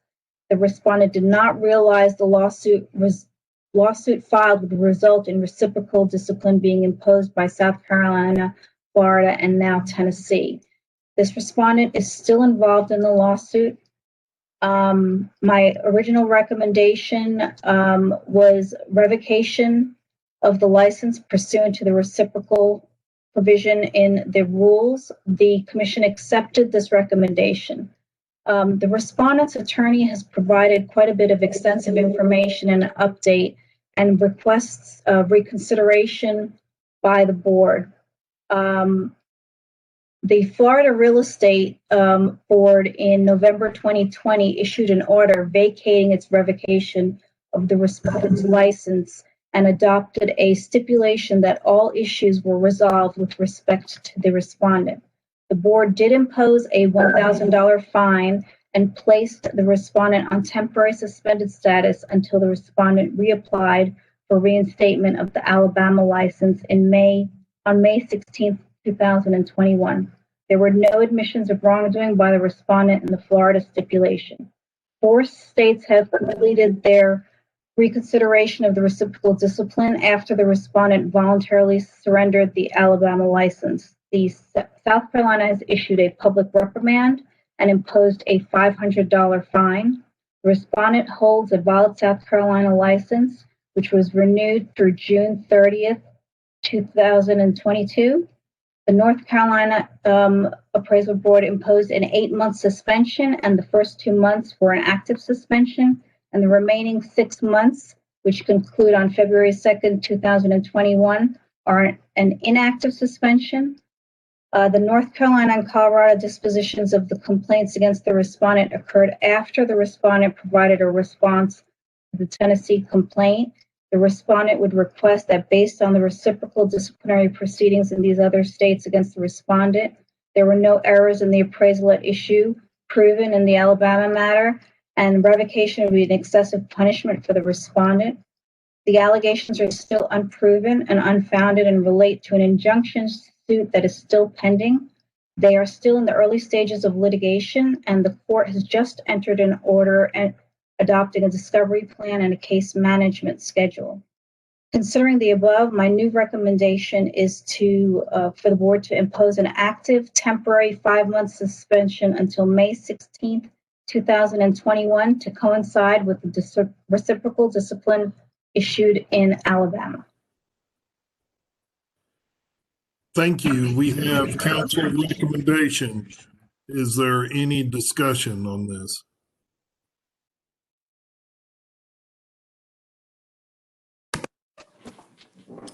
So there are charges or whatever against the individual in Alabama that have not been resolved. Am I correct? The Alabama matter has been resolved. The respondent agreed to surrender the license in Alabama. Okay, so I'm lost. What's going on May the 20 whatever? What's going on May 16th, 2021? The May 16th is the reciprocal discipline. I believe it was the Alabama license can be reinstated on May 16th, 2021 after this respondent reapplies. There is still a case against there's an Internal Revenue case still against the respondent? No, it's not an IRS case. It's a U.S. District Court case. I'm not sure what the filing party was. Okay, that's still pending. Yes, sir. Okay.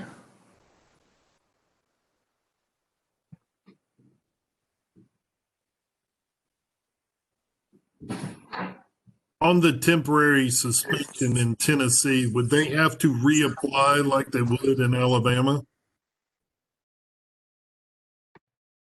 The board can require that. The commission may require that.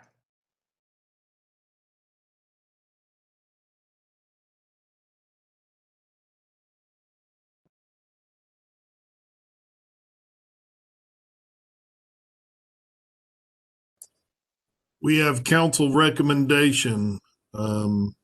Is there further discussion or a motion?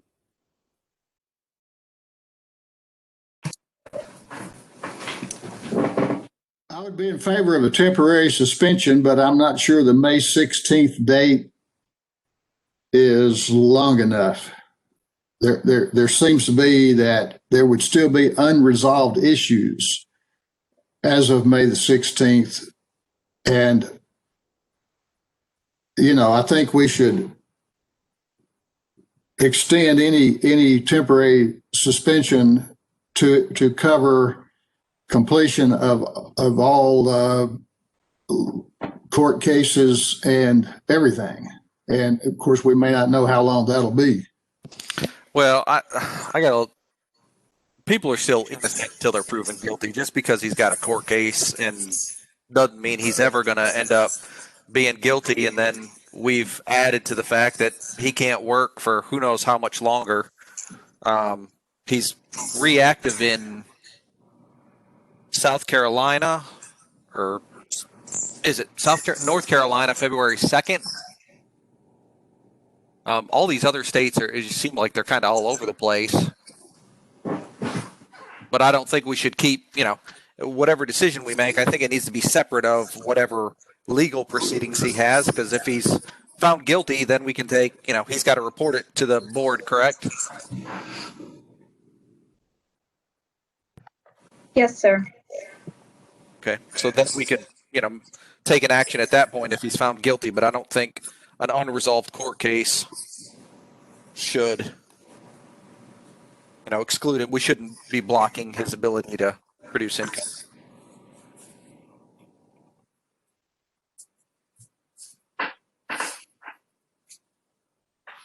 Well said. I think I could agree with that.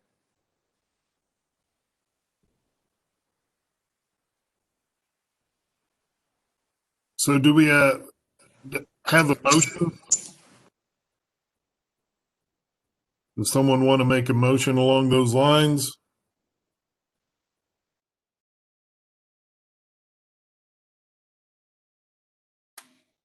I make a motion that we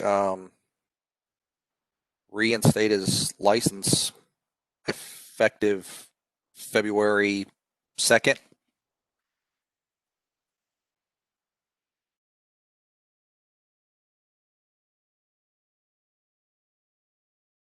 We have a motion. Is there a second?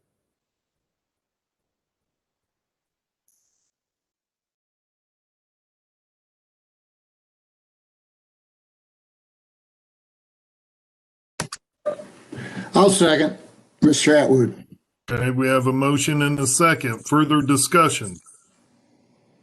So this is opposite of council's recommendation.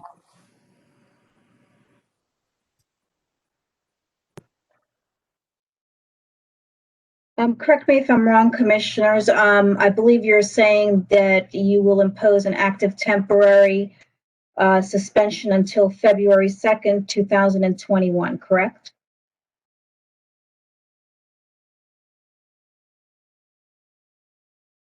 Yes, that's what I said. He's currently suspended with us right now. Yes. No, the revocation consent order was sent and he has not accepted it. So it's still pending.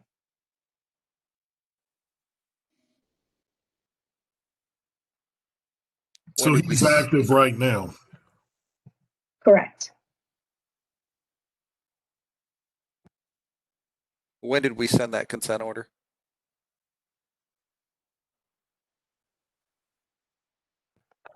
When this matter was presented to the commission, it was immediately thereafter the consent order was sent, and the respondent did not sign the consent order, accept the consent order, and has provided this additional information because of the other cases that were pending in the other states, and has asked for reconsideration.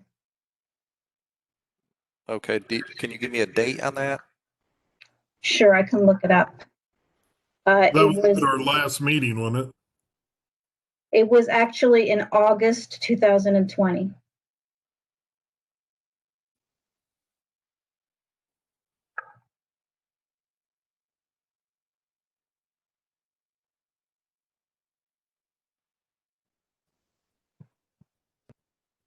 I'm going to pull back my motion for further discussion. I'm kind of, obviously I think there should be some kind of punishment because what the issue was, he didn't notify us when these other items arose, correct? No, he did notify us when the lawsuit was filed against him.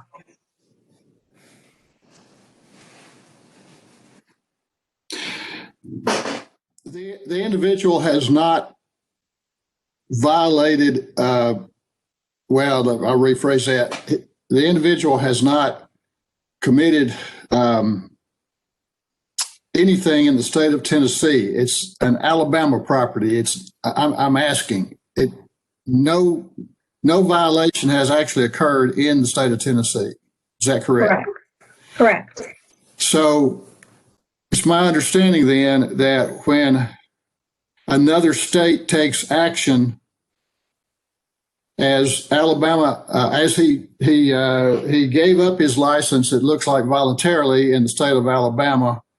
And when that took place, then other states, including Tennessee, took action based upon what went on in Alabama. Is that correct? Yes, sir, that's correct. Based on the reciprocal discipline rule, Alabama, we have now taken action in Tennessee. But Florida has reinstated the individual. South Carolina has also reinstated the individual with a fine, and they are still, and North Carolina will reinstate on February the 2nd. Is that correct? Yes, sir. And he's reapplied in Alabama. Not yet. Okay, he can do that on May 16th. Correct. So legally, just because another state takes action against an appraiser who happens to also have a reciprocal license in Tennessee, legally, we can take action, but we don't have to. We're not required to. Is that correct? Correct. Okay.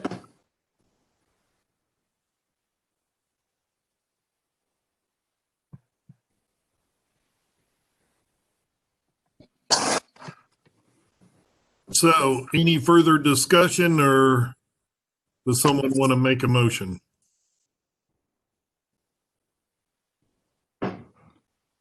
Well, he hasn't done anything in Tennessee. I would be open.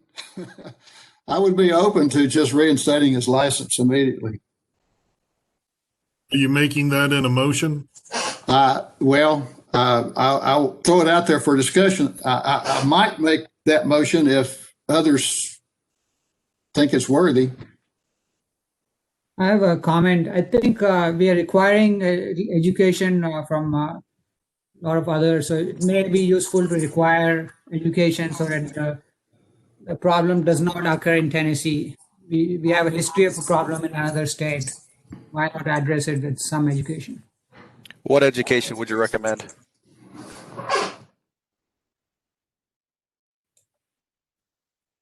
What was the, it'll depend on the nature of problem in Alabama. Sorry, I'm a little bit new to the types of education available. In Alabama, the action taken, there was no admission of any wrongdoing. The action taken was a result of the filing of the lawsuit. Alabama proceeded against the respondent. There was no findings made of any wrongdoing. It's merely based on the filing of the lawsuit that Alabama took action. And at the time, the respondent was advised that it would be best to surrender the license, and surrendered that Alabama license. And that has resulted in other states taking action under the reciprocal discipline provisions. So there's no proven allegations against this respondent anywhere. Okay, thank you. So he's still completely active in the state of Tennessee?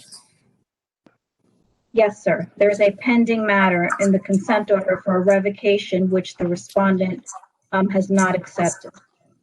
I have a motion that we rescind the consent order and leave his license active. The previous consent order, is that what you're saying? Yes, sir. I second. Okay, we have a motion and a second. Further discussion? Hearing none, let's vote via roll call. Yes, sir. Mr. Garrison, Yes. Mr. Atwood, Yes. Dr. Jane, Yes. Mr. Bennett, Yes. Mr. Mansfield, Yes. Ms. Alexander. Yes. Thank you very much. Okay, commission members, back to number 9. The discipline was in a letter of instruction, and the complaint was filed by the consumer, and the allegation was an undervaluation of the residential property because the wrong square footage was reported. So it was just in the context of a letter of instruction, which is not actually disciplinary action.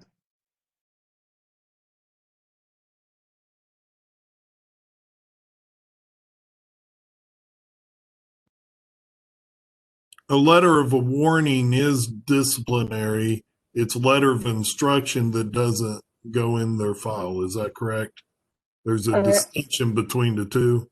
No, there is no disciplinary action in a letter of warning either. It is placed in the licensee's licensing file, but it is not considered disciplinary action. But it is reported on the registry.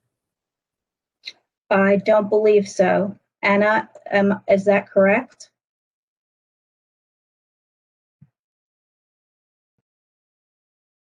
I do believe we made the determination that letters of warning appear on the registry. Letters of instruction do not.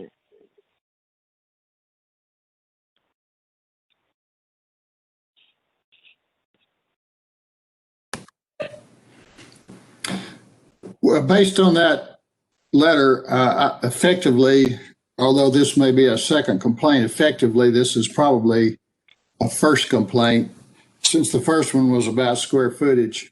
And I don't know how they determined whether the property was measured accurately or not. I'm sure that whatever reviewer was on that case did not go out and measure the house. So what we have is the current reviewer's conclusions that previous sales of the subject were not analyzed, sales comparison adjustments are not supported, and final reconciliation is not properly supported. I find the reviewer's comments very difficult to understand. The explanations didn't make sense, but his or her conclusion is didn't support adjustments and didn't reconcile properly. So with that in mind, I would make a motion that I don't think this rises to the level of $1,000 civil penalty. I would eliminate that and make a 15-hour requirement for 15-hour sales comparison and 15-hour report writing. You're making that in a motion? I'm making the motion. Very 15-hour sales comparison, 15-hour report writing courses. Very good. We have a motion. Is there a second? I'll second it. Michelle, Oh, sorry. Go ahead, Alexander. Michelle. Okay. We have a motion and a second. Further discussion?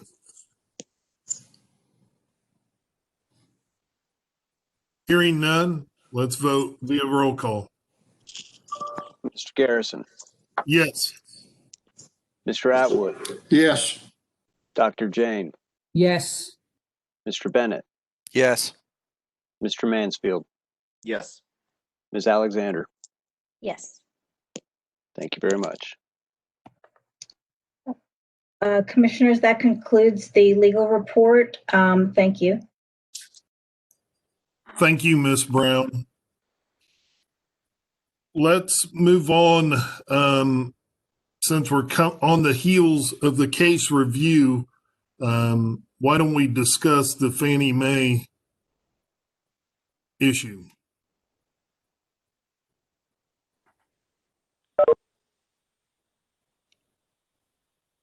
How do we want to proceed with this, and what can we do?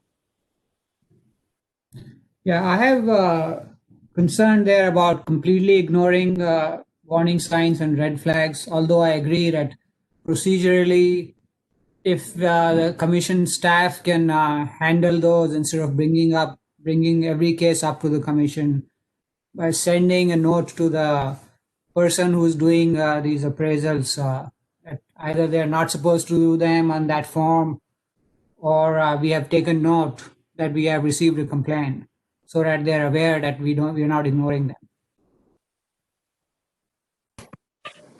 The problem is they're not making a complaint. They're not filing a formal complaint. They're just raising red flags and then leaving it up to us to do something about it. If Fannie Mae wants to file a complaint and be the complainant, then great. But just to write us a letter and say, hey, we're having a problem with this guy, that doesn't rise to the level of a complaint. And I find it to be possibly overwhelming to our staff. Yes, I mean, what I'm suggesting is not necessarily taking a large amount of actions, but simply noting that we don't like appraisers to do things which result in a complaint from Fannie Mae, right? So why are the appraisers not aware about this problem? They are aware of the problem. What happens is when a transaction is completed, an appraisal is done, it's approved by a lender, it's run through Fannie Mae's automated system that has AI technology in it. And that AI technology and those algorithms are adjusted based on market conditions and data that's input. So then that information is sold. The lender who underwrote the loan, closed the loan, sells the loan to Fannie Mae. At some point, Fannie Mae can randomly pull an appraisal or an entire file for an audit, or based on their own upfront automation that red flagged the appraisal, they can pull it based on that.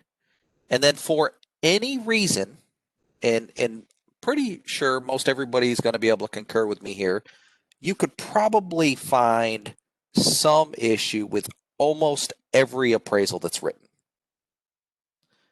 They have a reps and warrants that any appraisal that scores over a 2.5, the lender has to rep and warrant that appraisal. That means if there's any problem with it, they can send it back. They do their quote unquote appraisal review, and then they send it back to the lender and tell the lender that they have to repurchase the loan.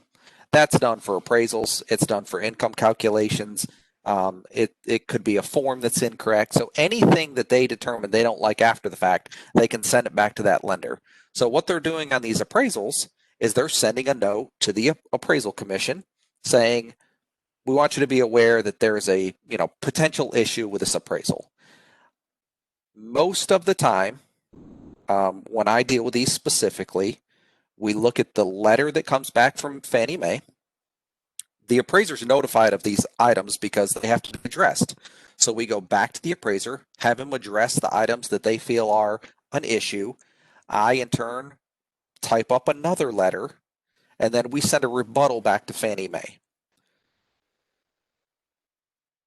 They are inherently looking for a problem because they want to make the lender indemnify and or repurchase the loan. Could be because the person missed their first payment. And during a pandemic, I'm sure there's some people who have missed their first payment or have missed payments. So those files come up for review, and any issue that's wrong with them, they get kicked back. So that's why I am adamantly against doing this. I think it is a massive mistake.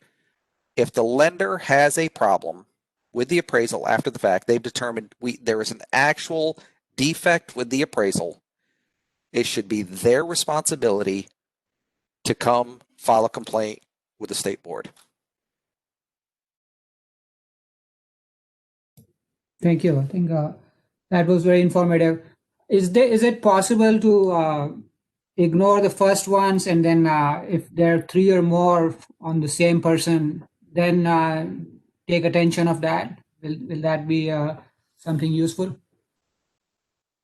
I think something that Commissioner Bennett brought up. So these Fannie Mae reviews are automated, which is a little concerning because not every appraisal fits, fits in the little box that they're probably looking for. I noticed one of the items in their automated review that the appraiser didn't adjust for certain items that should have been adjusted for.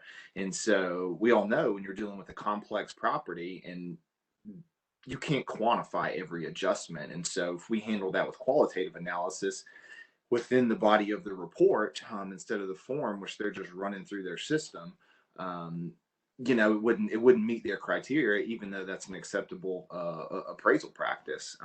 It's really going to discourage residential appraisers, from doing anything complex at all if those properties or those appraisals that they submit are then reviewed automatically, or through the automatic review through Fannie Mae and back to the state. So it would discourage me from doing any complex residential assignment, and I assume that other appraisers would feel that way as well. And I'd like to just add one thing to that. They have the data that they think makes these appraisals acceptable, and they refuse to share it with appraisers. If they were more open and transparent in their process, I don't think any appraiser should have to go back and address 15 comparables that they think are better. But if you have an appraisal that has a quote unquote high risk rating, and we could send over 1 or 2 comparable sales to an appraiser that could dramatically decrease the amount of risk on that appraisal, I don't understand why we're not doing that. I don't know any appraiser who wouldn't want to complete an appraisal that is indemnified, and they don't ever have to worry about that appraisal coming back if it's under a 2.5 risk score. So I know that's nothing that we can do about that, but I just wanted it to be said. Yeah, and I'll add to that because I really appreciate Mr. Bennett's experience with this and his comments. But I'll add just to say that if they want us to do their work for them, I don't find that appropriate. And so they need to file a complaint. And if they send something in and they did not file a complaint, I do not see why our staff at our office should even entertain that. It should be immediately just, I don't know, thrown in a trash can somewhere. If they file a complaint, that's different.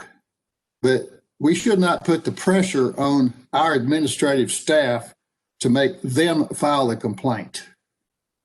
Because then it becomes costly, it becomes time consuming, and in reality, nobody's ever filed a complaint. There may be a Fannie Mae rule that they're not allowed to file a complaint. I don't know, but then they need to get the lender to file it, or they need to get somebody to file a complaint, and not leave it to our staff to make a decision whether a complaint should be filed or not.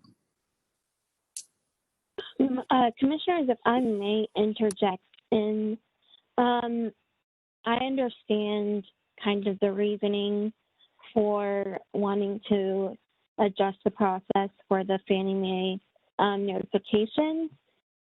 My concern is I'm not sure if this has to be accomplished by just the directive towards administrative staff, policy or rule change. So my question would be is if it's possible to hold this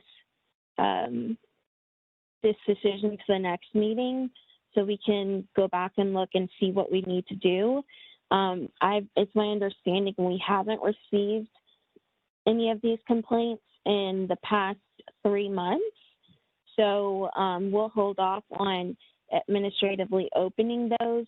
But for like a concrete plan on how to move forward in the future, I think that we need a little bit more for this discussion, how we can move forward so it's done uniformly, if that makes sense. Would it be possible to find out what other states are doing with regard to these? Sure, we can reach out to other states as well and see what they're doing. We can do some, I just think it's going to take a little bit more extra research on what we're doing, and it may not be as big of a deal as a rule or policy, but I think before we decide anything definitively, we just need to look at a couple of other states and check with the other members of the legal department that are above me. Anna, this is Michael. You're recommending that we table this discussion to the next meeting when we can add it as a full agenda item? Correct. That's correct. Thank you. Okay, on the table, don't we need a motion and a vote? The table. I don't think we actually need one just because it wasn't an actual agenda item since we just started talking about it. So I think we are fine to move forward. Okay. Very good. Let's move on to the experience interviews.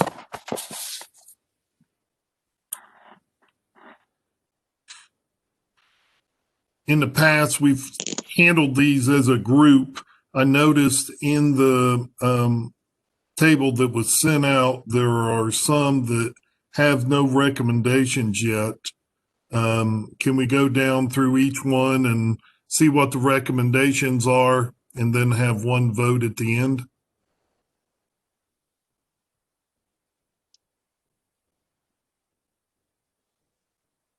So for mine, I had 3 and I recommended yes on all 3. We'll move on to Mr. Atwood. He has 2 that there's no recommendation. Have Yes, you had time to review? I recommend Laurie Smith, Kyler Cominos, and Michael Shaw. We need to put a hold on Sameh Hamaya. So I have 3, Laurie Smith, Kyler Cominos, and Michael Shaw that I have recommended. Okay. Commissioner Mansfield, what about your 3? I would recommend all 3 for approval. Okay.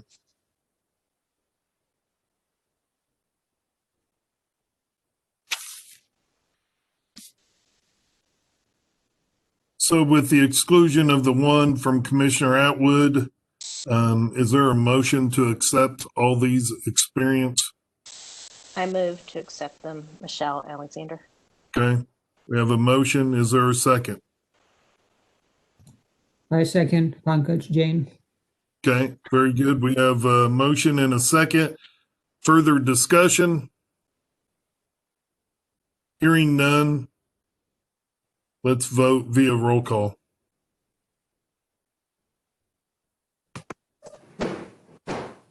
Yes, sir. Mr. Garrison. Yes. Mr. Atwood. Yes. Dr. Jane.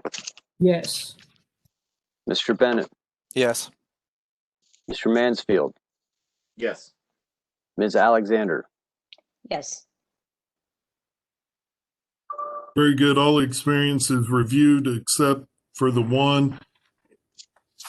Let's move on to the education report. Dr. Jane, would you like to Yes. go over this report, please?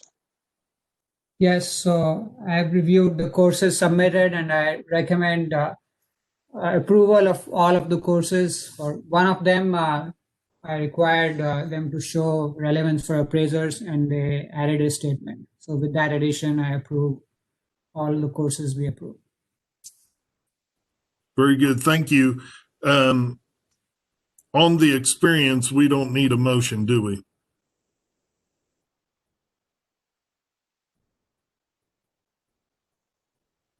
I think we need a motion that we approve. Yeah, well, I think in the past, since it's coming from the so-called committee, that we don't necessarily have a motion. Is that correct? Well, you can make a motion to accept the committee's recommendations as submitted. Okay. That's fine.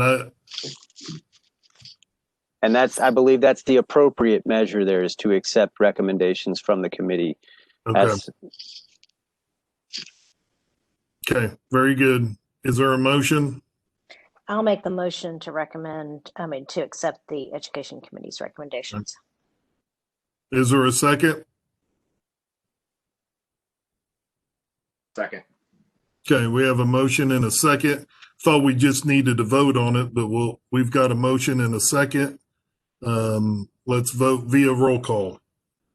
And for the purpose of minutes taking, that second, I believe I saw Mr. Bennett, your microphone come on and off. It was Mr. Mansfield. Mansfield, okay, thank you. All right, roll call vote. Mr. Garrison. Yes. Mr. Atwood.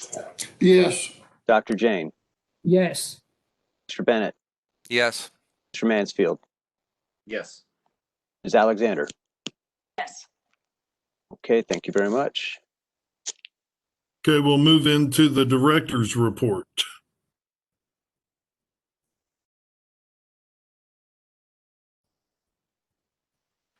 Well, there's got to be one time a day that I forget to change it off of mute. Thank you, sir. The first item I have under my director's report is a revisit of the Riggins review. We have the information that was requested at the last meeting when this topic was initially brought up. The documents that you all requested have been submitted. They were in the packet that you received. And Mr. Rigg, I would like to point out that I believe Mr. Riggins is with us. I actually don't see him. Oh, there he is. Yes, Mr. Riggins is with us today on this call. So should you have any follow-up questions during this process, you can direct them towards him if needed. But I would just open the floor at this point for discussion and or comments about the newly submitted documents.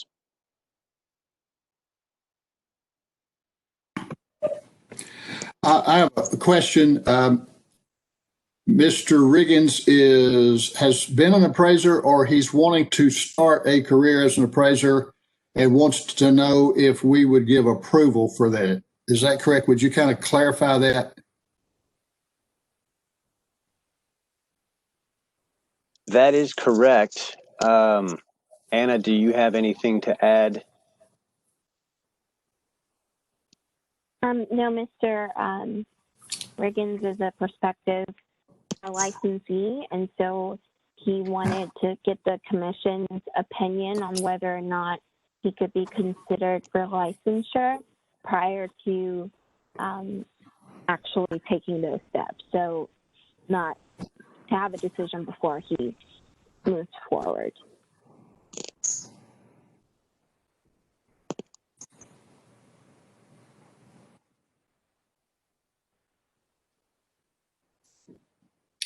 Well, I would like to say, just speak to Mr. Riggins and say thank you for your cooperation. Thank you for providing the things that we requested. Thank you for your effort in trying to make your life move in the right direction, for taking the right steps. All of these letters indicate that you've taken the steps, you've moved forward, you've tried to do the right thing. And thank you for that. And I would make the motion that we accept Mr. Riggins as moving forward to move forward in his attempt to be a trainee and eventually to become a licensed or certified appraiser. We have a motion. Is there a second? Can I put a discussion in there? I have a question. Sure. If we agree to do this now, when it is time, if he makes it, through trainee and everything, when he tries to become licensed or certified, and we potentially are not on the board anymore, he will have to get approval again at that point based on his background, or the decision we make today is good into the future? So the decision that's made today is going to only apply to his ability to apply for a license. So if that's granted today, he would move forward, but he still has to satisfy, satisfy all of the terms and conditions as any other licensee would have. So he's not being exempt from anything.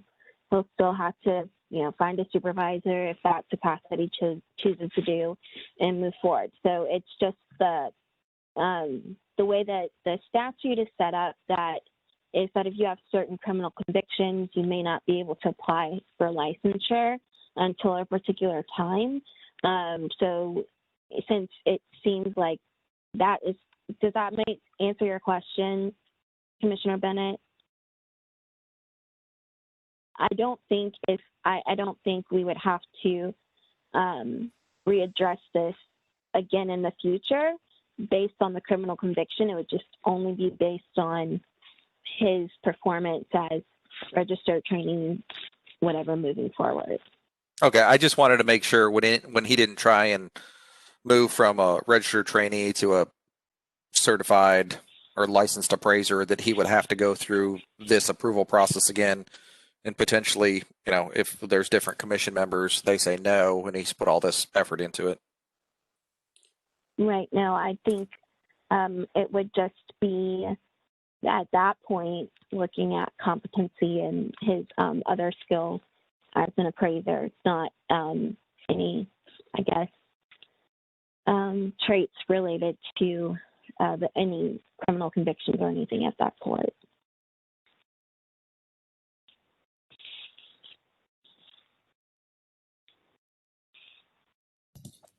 I do not have sufficient background on this, so is there an option for voting options are yes, no, and abstain? Just a clarification. Yes, you can abstain or recuse yourself from voting. Thank you.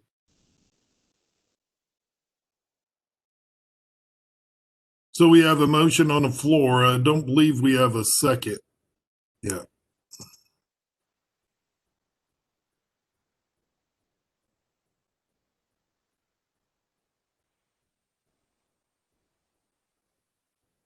If we don't hear a second, the motion will die without a second.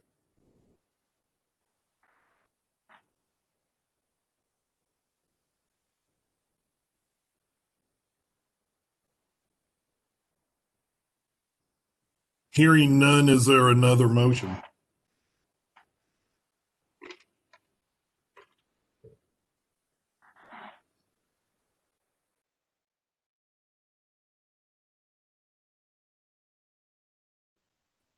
Is there further discussion or questions that we can ask Mr. Riggins?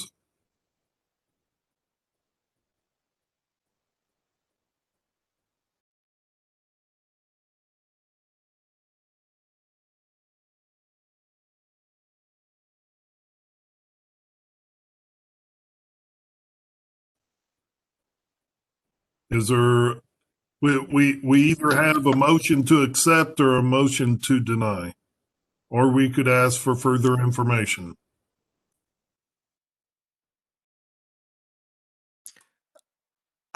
I have a further discussion point as it relates to Mr. Riggins, but as well as at this point, would he would qualify for not even having to have a sponsor, correct? Or where are we in Rex? You'll have to excuse me. I don't know the acronym for the new rule that doesn't require Yeah, the PIREA. PIREA. Yes. So, to my understanding, when I checked this morning on the appraisal qualifications board committee webpage, I haven't seen any PIREA courses that have been approved yet. Or I guess kind of not the courses, but the pathways that providers have come up with. So I don't really kind of foresee that as an option right now. Not to go down a rabbit trail on the PIREA, but is that something that will come through on the education side, or will we need to do something with the rules to change that on the experience side? As far as what we would accept for experience. Right. It's my understanding for the PIREA courses that the qualifying education for that experience is required to match the qualifying education that we have already in rule and statute. So my understanding is that the AQB is the entity that approves PIREA providers, and then and eventually the program. So I'm not sure exactly how it would need to be integrated. I think it may potentially be a rule change, but as I stated before, I didn't see any programs providers listed on the website yet. Okay, we'll deal with that at a later date.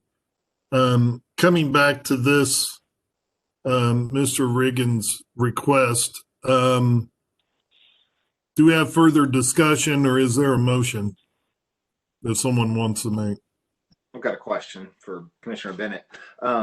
Based on if this individual was to be licensed and was to apply with an AMC, what sort of disclosure is required? Is that transferred to the lender? How exactly does that work?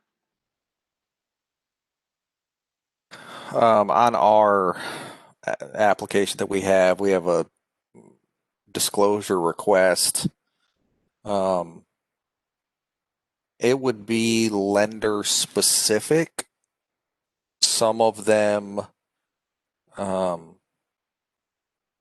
would not approve him. We have a situation where we've had issues with other folks in the past who have had to we've had to disclose, and I would say it's 50-50.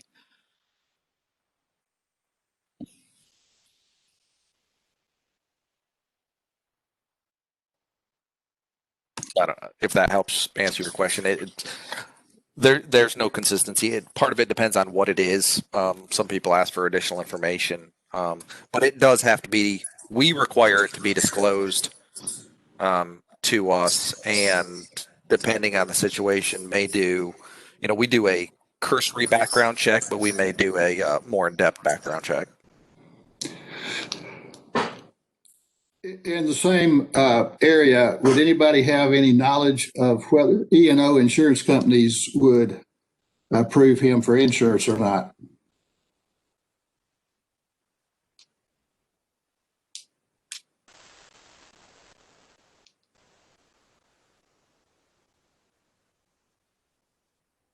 I don't know if we would have that information.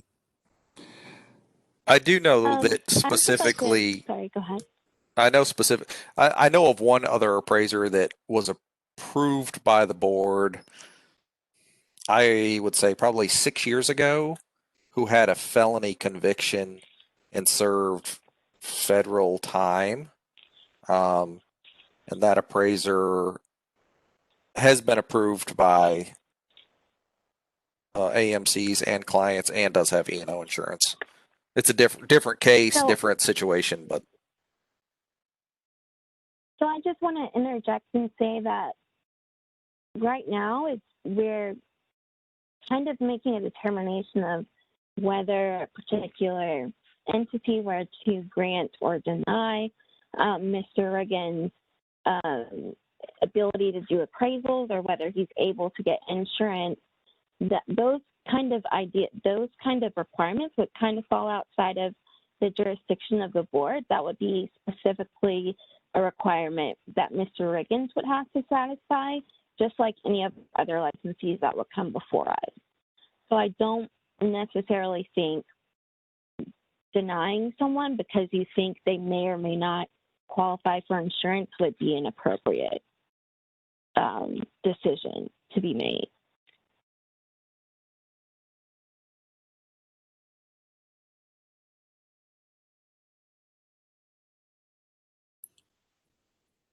Is there any further discussion or a motion? Anna, can you explain if we did deny him what that would entail with the fresh start? Sure. So any denial of an application or a potential licensee based on a criminal conviction would require us to go through the fresh start analysis, which looks at different elements and of the reasoning as to why we are denying a specific person. So we would have to make first a determination whether this particular criminal conviction directly relates to the appraisal practice. And then after, if that is passed, we would need to go through, I think it's about 5 or 6 different, I call them prongs or categories where we have to discuss why we were denying application based on the length of time, why this particular conviction applies to the appraisal practice, and all of those kinds of things. So it's going to require us to have more analysis as to why the individual is being denied licensure. And so after that, then any applicant that is denied has appeal rights with the Chancery Court, and then the Chancery Court can decide to either uphold the Commission's decision or overrule that decision concerning it. So I think whether we deny or accept, either way, we're going to need some more discussion on what's going on.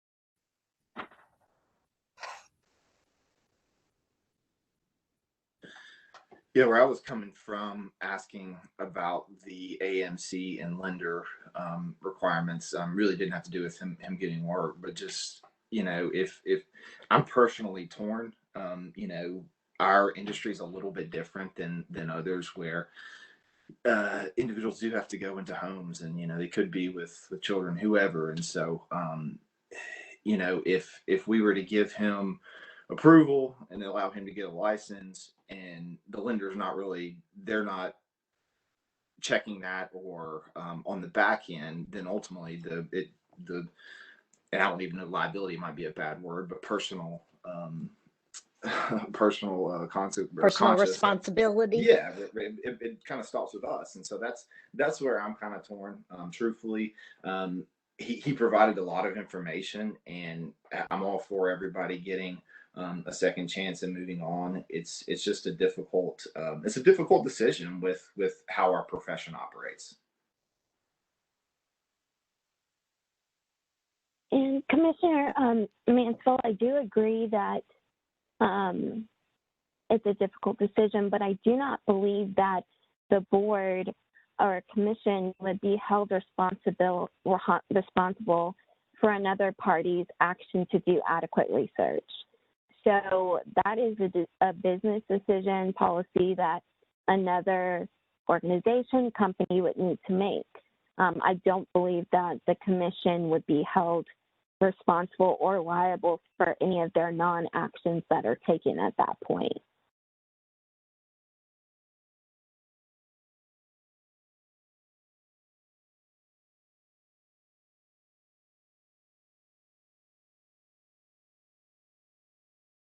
Once again, what we must decide is to allow Mr. Riggins to start the process of becoming an appraiser.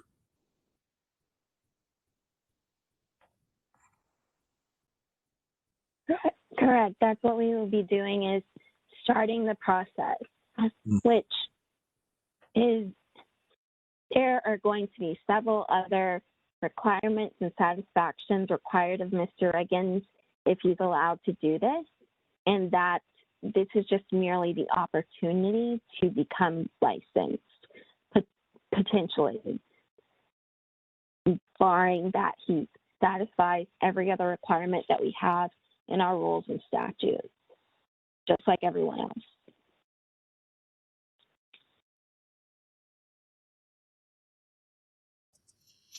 So with that, is there a motion or other questions that need to be answered? Yeah, I just want to note I did not receive any details about the case. Perhaps it's because I'm new on the commission. So. Yeah, most of that information came in the November board meeting, and the only thing that was included in this were the letters of recommendation that were requested from that meeting. Thank you. Mm-hmm. And one other question, Mr. Riggins, is probation still ongoing, or has he completed his obligation? Were you directing that question to Mr. Riggins? Anyone who knows the answer to it? The answer is yes.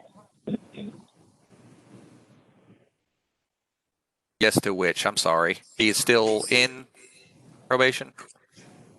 Yes, he is still on probation.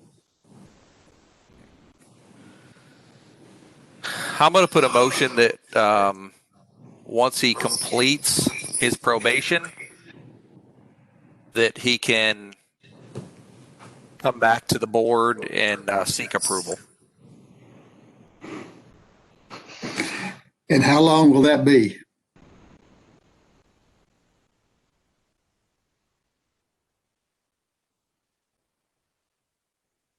Mr. Riggins, is that something you could answer for us?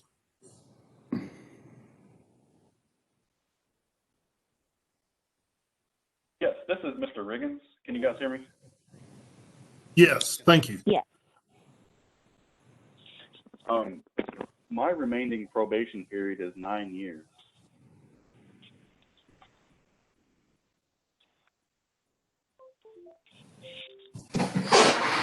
Thank you for that.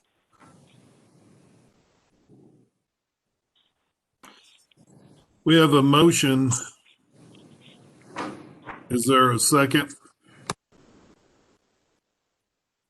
So I'll just state, I do not believe that we can deny someone the opportunity to enter profession for 9 years. So it's usually, if they are denied at this one point, then they would have another 6 months or a year to come back and have the issue addressed again. Because a lot of things can happen in 9 years, and barring someone completely for 9 years would definitely go against not only like the Fresh Start Act, but a few of our other laws here within the state. So as far as how we handle this, when he goes through the process and goes through the fingerprinting side of obtaining a license, how would that be handled with it coming to light that he's on probation and has a prior history? Right. So, Michael, can you remind me, if Mr. Riggins, if we've received copy, has he been fingerprinted yet? I am not sure of that, but I can pull up his record real quick that we have and see which documents we have. If we have any and all documents that coincide with any step of the process as far as what we require will go in his file and be kept. Right, He has not been printed yet. Okay, so that's another requirement that all individuals are required to do, is to become fingerprinted. So what would happen is you would be fingerprinted through a particular company, and then we would get a copy of his TBI report back. At that point, the commission staff would look to see if Mr. Riggins has truthfully disclosed everything that we signed on the TBI report, right? So if there was an issue where there were other criminal convictions or something that would show up, then we would have to bring that issue back again. So this one, for this decision, is specific to the specific conviction that Mr. Riggins has brought before us now. So just because you have the TBI report also is something that we require of individuals. They are kept in their licensure file. That information is not allowed to be disclosed via public records. I can't even also, just for more information, I'm unable to give a TBI report to an applicant. If they were to request it, that has to come directly. Any request for a TBI report would need to come directly to the TBI. And those reports are only good for 6 months. So if you get fingerprinted and 6 months passes, you're going to need to be fingerprinted 6 months later, on month 7. That's how long those reports are good for, 6 months. And if I may interject as well, just want to piggyback on that fingerprinting question. Mr. Riggins has not submitted any documentations regarding applications to us yet. Thank you. Well, I just don't think that I can sit here and not fight for him. So I will. And I understand the hesitancy of the board. I have the same concerns. But even if we were to approve his being able to move forward today, he's got a long uphill battle. I'm not sure he maybe even knows what kind of battle that he will still have. However, the point is, he may never go into someone's house. He may choose to be a general appraiser. We don't know what he's going to do, and it's none of our business. It's his life. He'll choose to do that. But if he becomes a general appraiser, he may never even be confronted with the need to go into someone's home. He's doing something else. So there are many areas of appraisal that he can go into. And I just felt like we ought to give him the opportunity to make those choices for himself. And, you know, the fact that his former wife allows him to have custody, or not custody, but visitation rights. And she really didn't say anything, in my opinion, negative. She had the strongest weight that led me to where I am, to believe that if she thinks he can move forward, then who am I to stand in his way? And with his diagnosed condition, I understand all of that. I understand the hesitancy. I have hesitancy as well. But if nobody gives him a chance, if he is turned away in every profession, then, and I hope I don't come across wrong with this. But I mean, his option may be homelessness. He's got to be able to pursue a life. And we certainly, it's not my job to keep somebody from being homeless or anything. I understand that's not where we are, but I just feel like that to provide him with an opportunity to move forward with his life based upon the recommendations that have been sent to you to read. I know we're taking a chance, and Mr. I want you to hear very clearly that if I can talk somebody into seconding giving me a second to my motion, and then we vote for you, we are stepping out on faith that you're going to honor this by doing spending the rest of your life. You know, I don't want to preach to you, but you have to understand the decision that everybody is making is taking a chance, one way or the other. And I don't know. I just felt like that he ought to be given that chance. So I reinstate my motion, hoping to find a second that we accept the fact that we will allow him to move forward to pursue a career in real estate appraisal.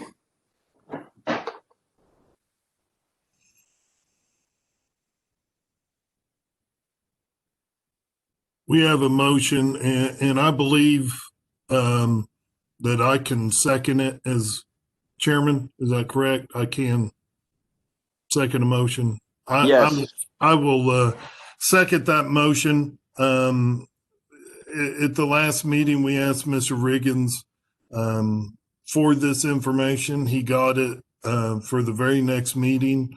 There were several letters. This is a very difficult decision, but based on those letters, he is trying to comply and trying to move forward. And but he has done everything he's been asked to do, and I think it's difficult for us to stand in his way. It's a tough decision, but I think we have to put aside emotion and look at this as unbiased as possible. So we have a motion and a second. Further discussion? I apologize. Mr. Riggins does or does not have a sponsor?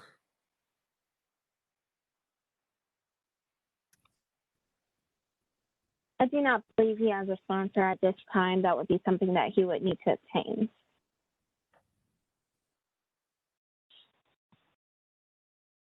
That's correct. We can verify there. He has no sponsor. He's not started the process. He still has to go through all steps and aspects of the process.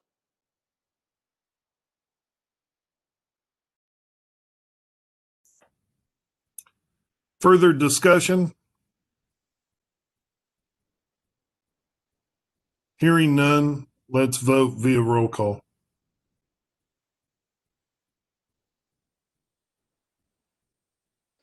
Mr. Garrison, Yes. Mr. Atwood, Yes. Dr. Jane, Abstain. Mr. Bennett, Yes. Mr. Mansfield, No. Ms. Alexander. No. Well, with one abstention, the count would be 3-2 in favor. Thank you all. And Mr. Riggins, we wish you the best of luck and in your endeavors. We're rooting for you, and we hope that you can move forward. Thank you.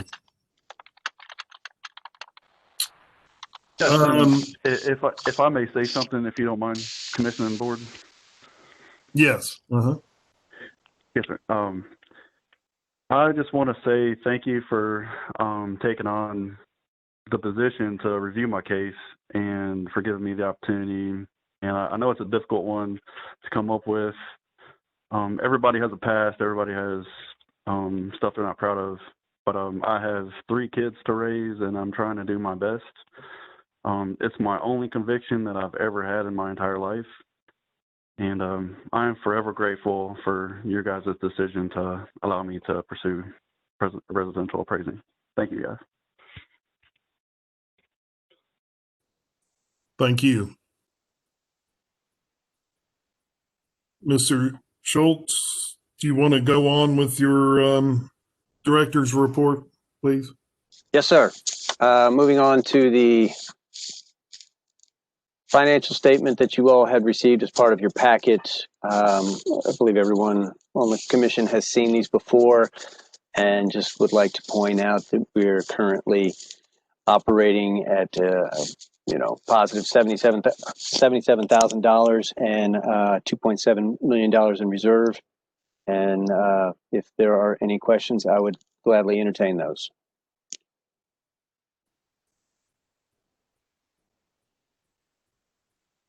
Okay, hearing no questions, the only thing I have left to discuss would just be that we are coming up on our ASC audit, and we have been in contact with our people who, or our handlers at the ASC, and Caleb Darnell is on today's call. He's the administrative manager of the Real Estate Appraisers Program. Caleb, would you like to give a quick update on where we stand with the audit report? Sure. Hello, everyone. Glad to hear your voices again. So we submitted the audit documents that they were initially requested about 2 weeks ago. We are still working on submitting back their follow-up request, and that's where we stand right now.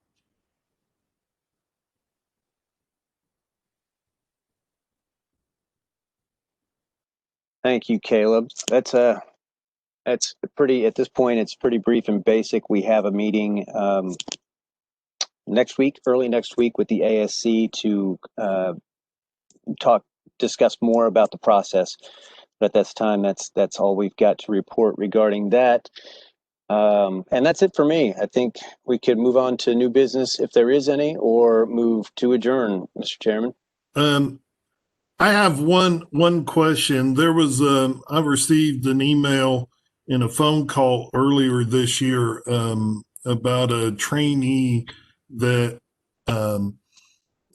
had an unfortunate situation where his supervisor died at the end of last year, and he was sort of in question about if his experience would be accepted prior to the death of his supervisor. Has that been resolved, or is that something we need to handle as a commission? It's not to that, has not been elevated to that level yet. We are working with the individual in question, and he will be interviewed through this process to ascertain the level of his experience. He has, I want to say that he has provided a letter from another appraiser who has verified that he was working with somebody, but he will have an interview. He is expired currently and technically has no sponsor. Okay, thank you. I just wanted to follow up on that. I happened to think about it, and it was on our agenda, and I just wanted to touch base on it. But I don't believe we have any further new business. Hearing none, I would entertain a motion. Motion to adjourn. This is Michelle Alexander, second. Very good. Motion and a second. I don't believe we have to vote on that, do we? No, sir. Very good. We appreciate y'all. Thank you for what y'all are doing down in Nashville. I know y'all apparently aren't even back in the office yet, and I know it's difficult, and we appreciate all y'all are doing as far as the staff. And thank you, sir. Everyone have a great day. Very good. We are adjourned.